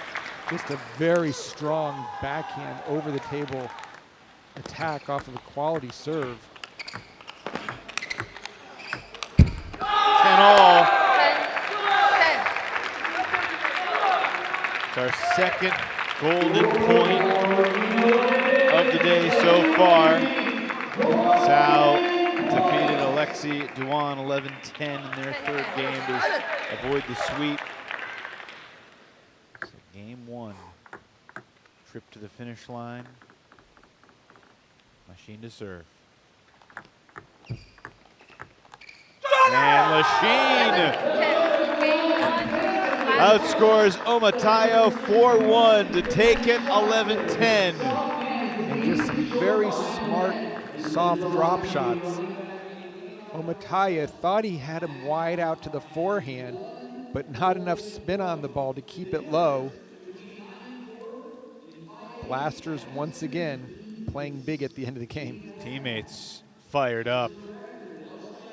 Lashin puts the Bay Area Blasters in front 9-4. This is shaping up to be a big night for the Blasters, Sean. Blasters are looking very strong going into the golden game. And Elsayed Lashin just really playing some very well-placed balls on the serve return. And at the same time, getting that forehand in over the table, as well as a very strong backhand, just really bringing everything to the end of this first game. Did you like the tactics of that golden point? Yeah, just the shot's not there, don't overplay it. Eventually the ball will come off the end line, and Lashin knows he can re-loop anything. But Game two. never had to even make Finish one loop on that serve. one. 0-0.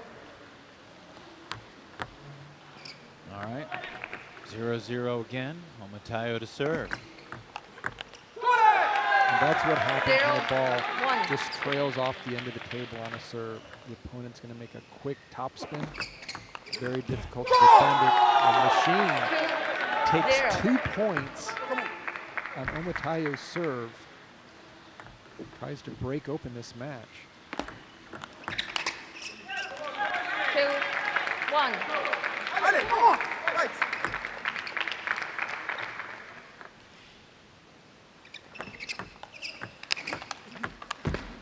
Wow, first 4 points in game two.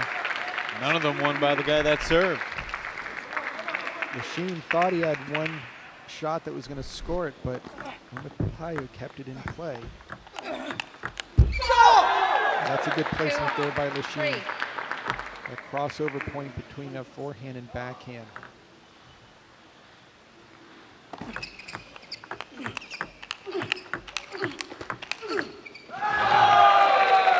That's a rally.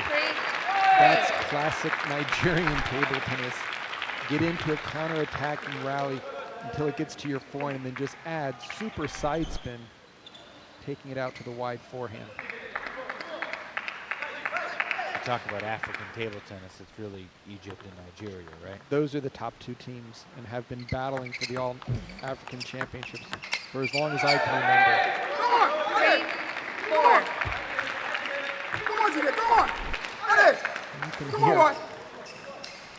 Omataya speaking in French to encourage himself. 4, 4.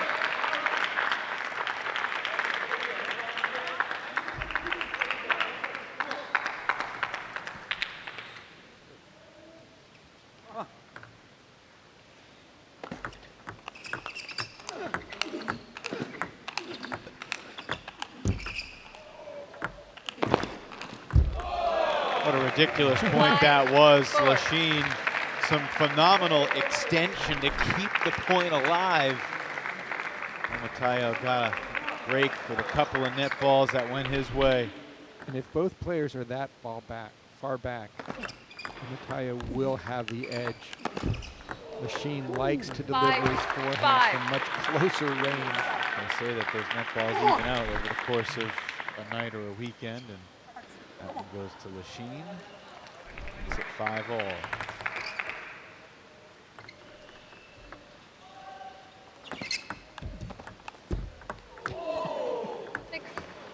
Tayo, I mean, he did get 2 net balls to go his way on that 1 point. That's 2 straight points. And then that was Lashin's friend, but this time it goes back Omatayo's way. And look, we're even 6-all midway through this middle game of this final singles match here between Seattle and the Bay Area Blasters. Seattle beat the Blasters 15-6 when they played back in September. Kaiser Permanente Arena in Santa Cruz. Blasters have already had a much better start to the day. Lashin is continuing doing a nice job of taking pace off the serve and moving it around. That loop goes long, and he tied once again at 7 apiece.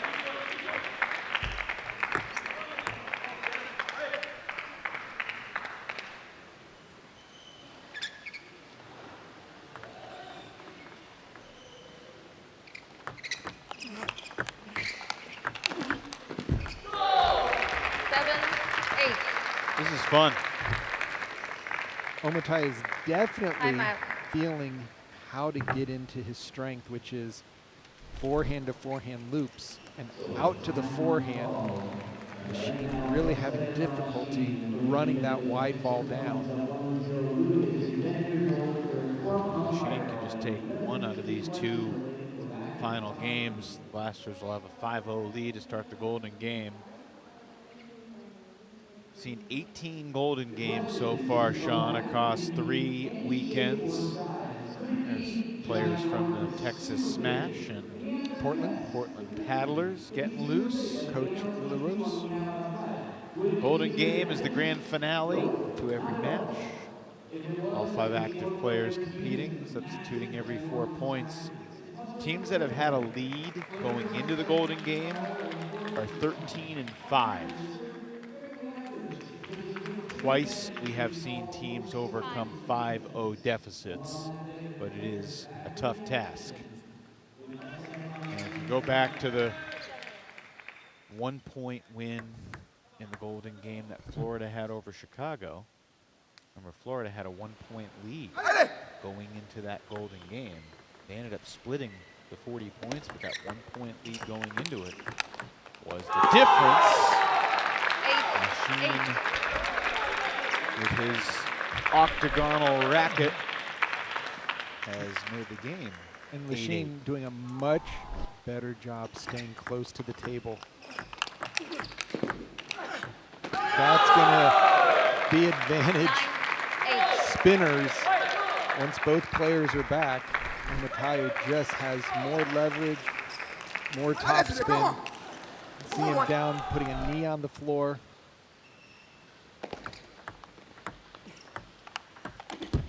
Oh my. 9. Point goes to Lashin. Tremendous effort from Omataya. Almost laying out to his right. Look at this. how fast he got ready was almost as impressive as the fact that he put his paddle on the ball.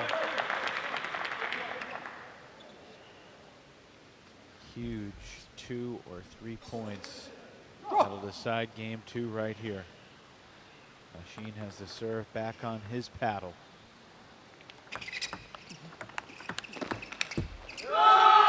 Just clipped the top of the net. Lashin had the ball he wanted. Fighting to tie it up now.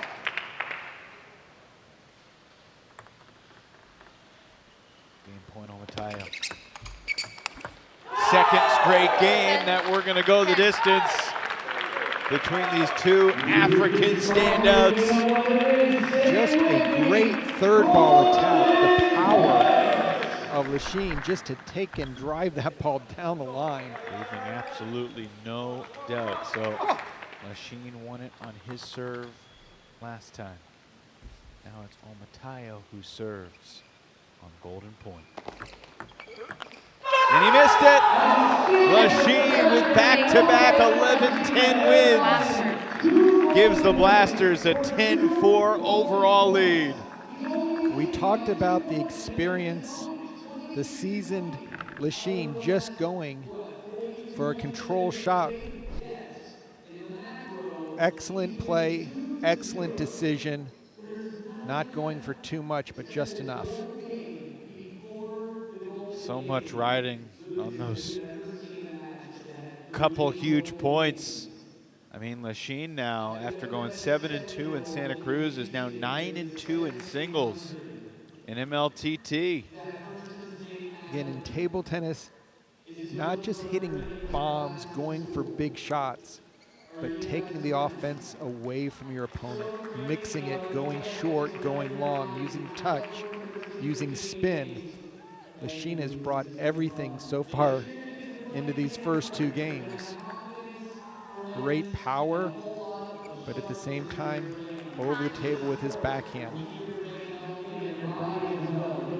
Getting the job done for the Blasters. All right. Only once in the history of Game 3. Major League Table Blasters Tennis, serve. dating back to September, 0-0. have we seen a singles match or a doubles match feature 3 consecutive games that end 11-10. Has it happened once or twice? At least once. I'll go back through the records. Roman Lorenz took 3 straight from 0-1. Jinshin Wong back in September.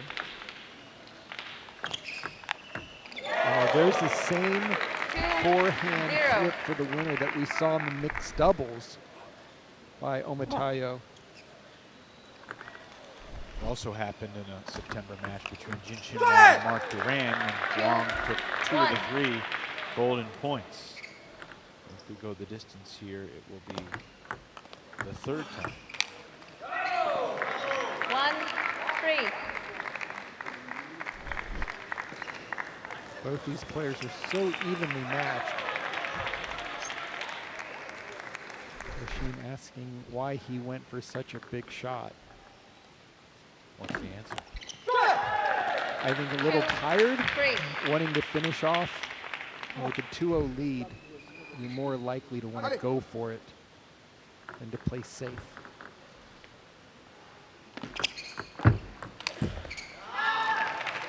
Four, 2.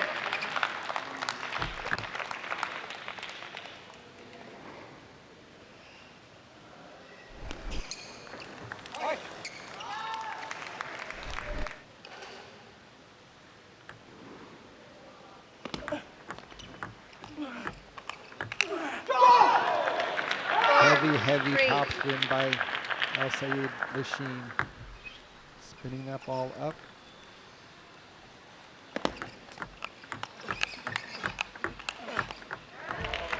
And that 3, time, 5. Omayo just Pink side.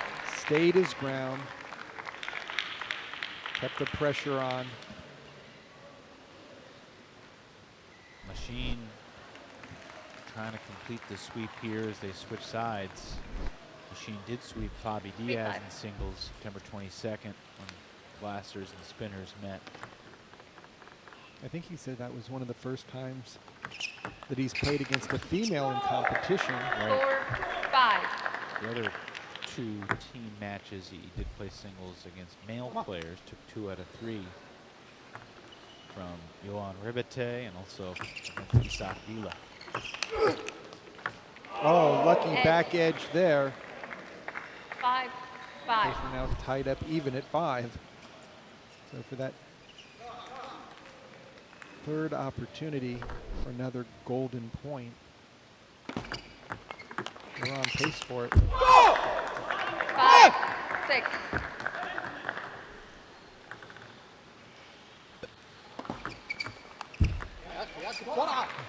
What are the biggest differences now when you see Lashin at age 43 compared to his prime? Just the number of loops that he'd be able to do in a row. Footwork starts to go with age and with fitness. But you can imagine Omatayo's grace in moving around the court. That's how Lashin would have been playing 10, 15 years ago. Just kind of a forehand machine.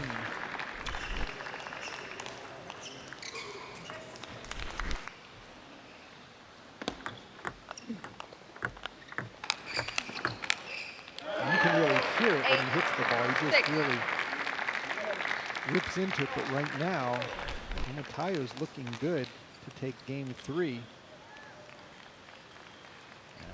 Olajide just won a couple points on Lashin's serve. Puts him in position here to really seize control. And now a 9-6 lead for Omatayo.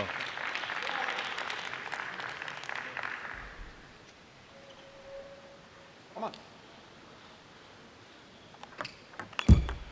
Gotta imagine the coaches, Luba Sadovska and Maggie Tien, the 2 female coaches in MLTT, are right now contemplating their golden game orders. Oh, nice. Lashin Off stays the alive. Yeah, just a super control. Keep it on the table backhand.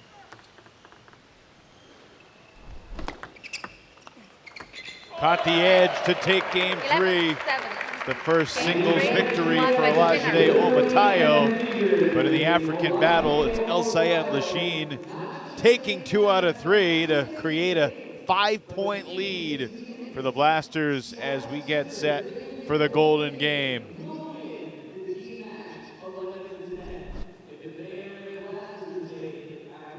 So the team that's trailing, the Seattle Spinners, will choose who will start on the table first. One of the 5 that's active today. None of their singles players, Sean, won their match. You know, Serene lost 3 straight. Sal, Lapic, and Omatayo each lost 2 out of 3. It was the doubles match that got them 2 of their 5 points. So Luba Sadovska, in terms of trying to figure out what matchup's going to be best here, a little bit up against it. We'll see if she tries to mix it up.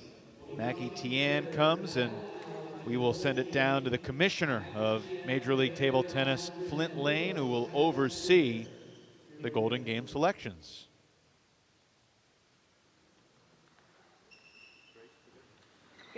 Okay, we are at the Golden Game. Bay Area Blasters are up 10-5. We'll be starting with a 5-point advantage.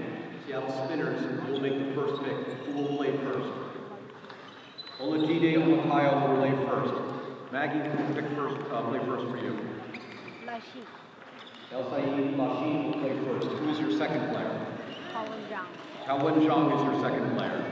Coach, your second player. Serene is your second. Who's your third? Andre Lapic is your third. Coach.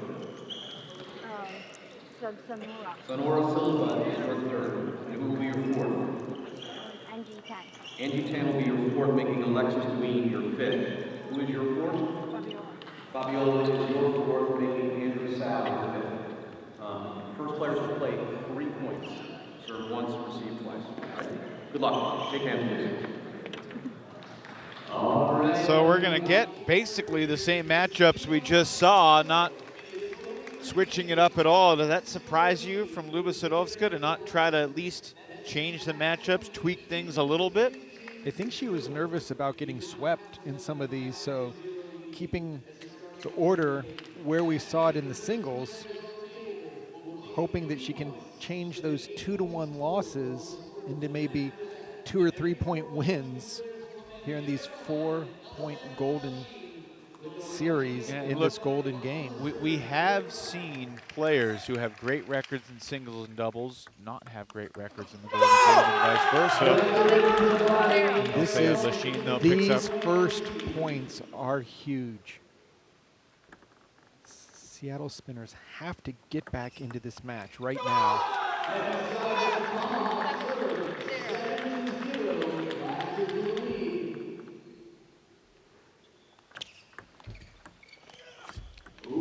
First ever point in the golden game for Olajide Otomayo, but he dropped 2 of the 3. So now here comes Adi Serene. It's a couple hours ago that he was on the table facing Jong. He got beat 11-2, 11-7, and 11-9. Got better as the match went on, but Tao certainly had his number. And Tao goes on the offense directly off the serve.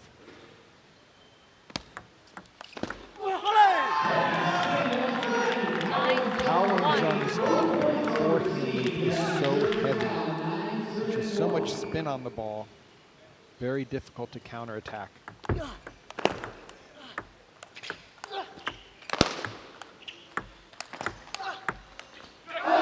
Audi plays a great backhand loop from the backcourt.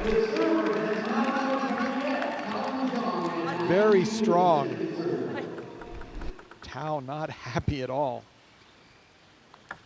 Tao takes his points and hands it off to Mr. Silva.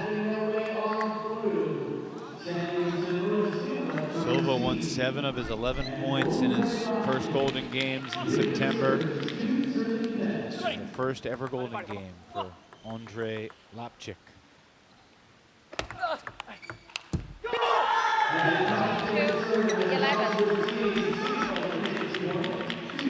Silva just wants to create more and more space for the Blasters.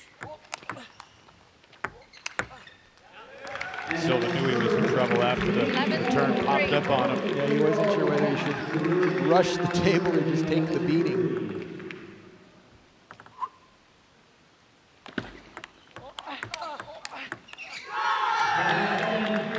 Silva regains the 9-point lead for the Blasters. Even if Lapic gets this point, it'll be a 2-2 split. Silva takes 3 out of 4. Very strong. Very strong. 10-5, Sean, in golden game points. That's playing big. Now we've got the ladies on the table. Look for Fabi Diaz to get her backhand into play. Fabi Diaz, despite going 0-3 in singles and 1-5 in doubles that first weekend, she won more golden game points than she lost. Backhand is so solid. Cross court, down the line.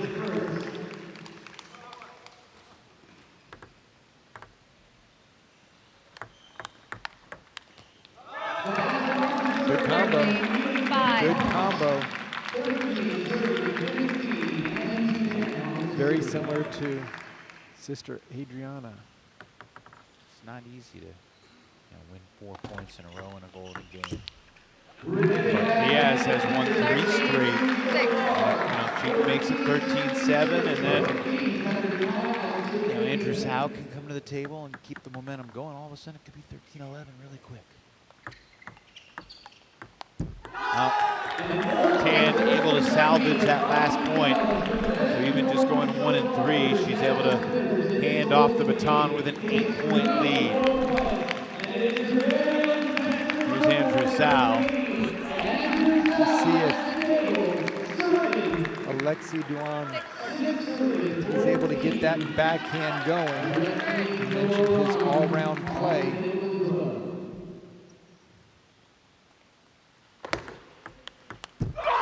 And he gets it going right off the bat. That was Andrew's bat.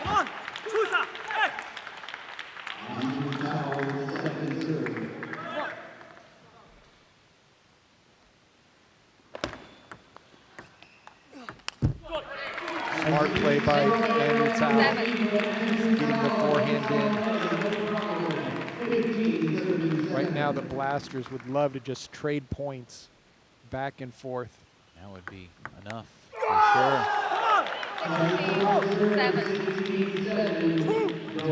Alexei looks like he's a veteran here of the Golden Game. He does. He's been a great addition to the Blasters tonight.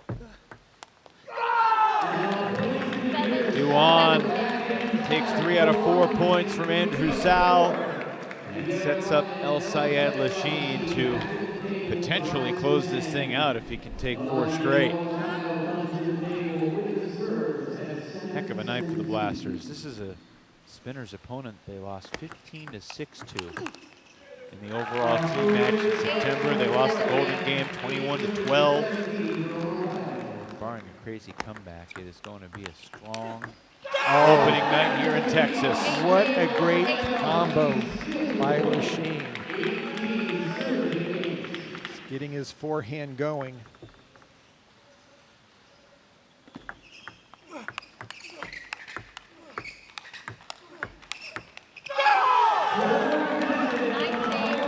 To 8.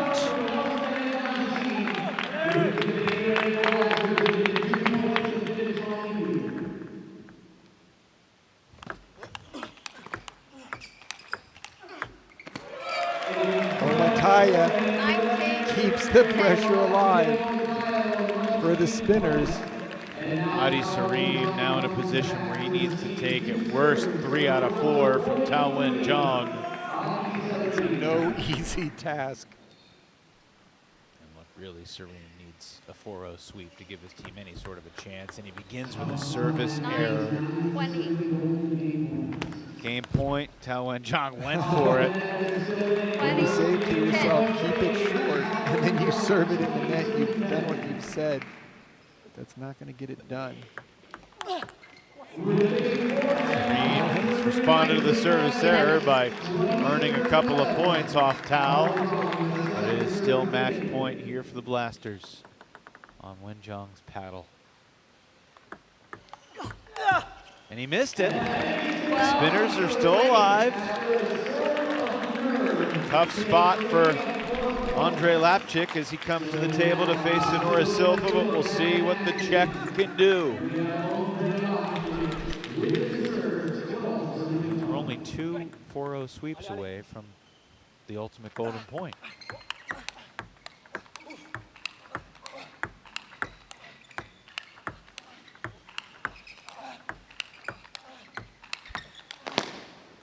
Wow, what a rally. Lapic continues to have the answer. And not overplaying, but keeping the ball in play. Excellent positioning.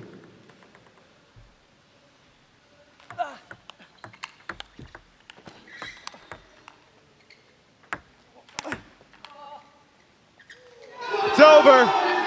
The Bay Area Blasters begin their Texas weekend with a dominant performance. They close out the Golden Game 21-13 and finish off the night with a 16-5 win over the Seattle Spinners. Mr. Silva getting the job done. Just a super job by Silva, taking points in singles and then in the Golden Game. It just goes to show you, Sean. I mean, the personnel changes are apparent, but we also saw some players step up. And I thought Fabi Diaz, her performance in the doubles was really huge for Seattle. But, you know, Sonora Silva, Elsayed Lashin, the debut of Alexei Twan, and then obviously Jong got the team started brilliantly. And we are joined by a happy head coach for the Bay Area Blasters, Maggie Tian. joins us now. Maggie, congratulations. Just a really strong night for your team. Let's go to the very beginning. Tao got you all started with a flurry.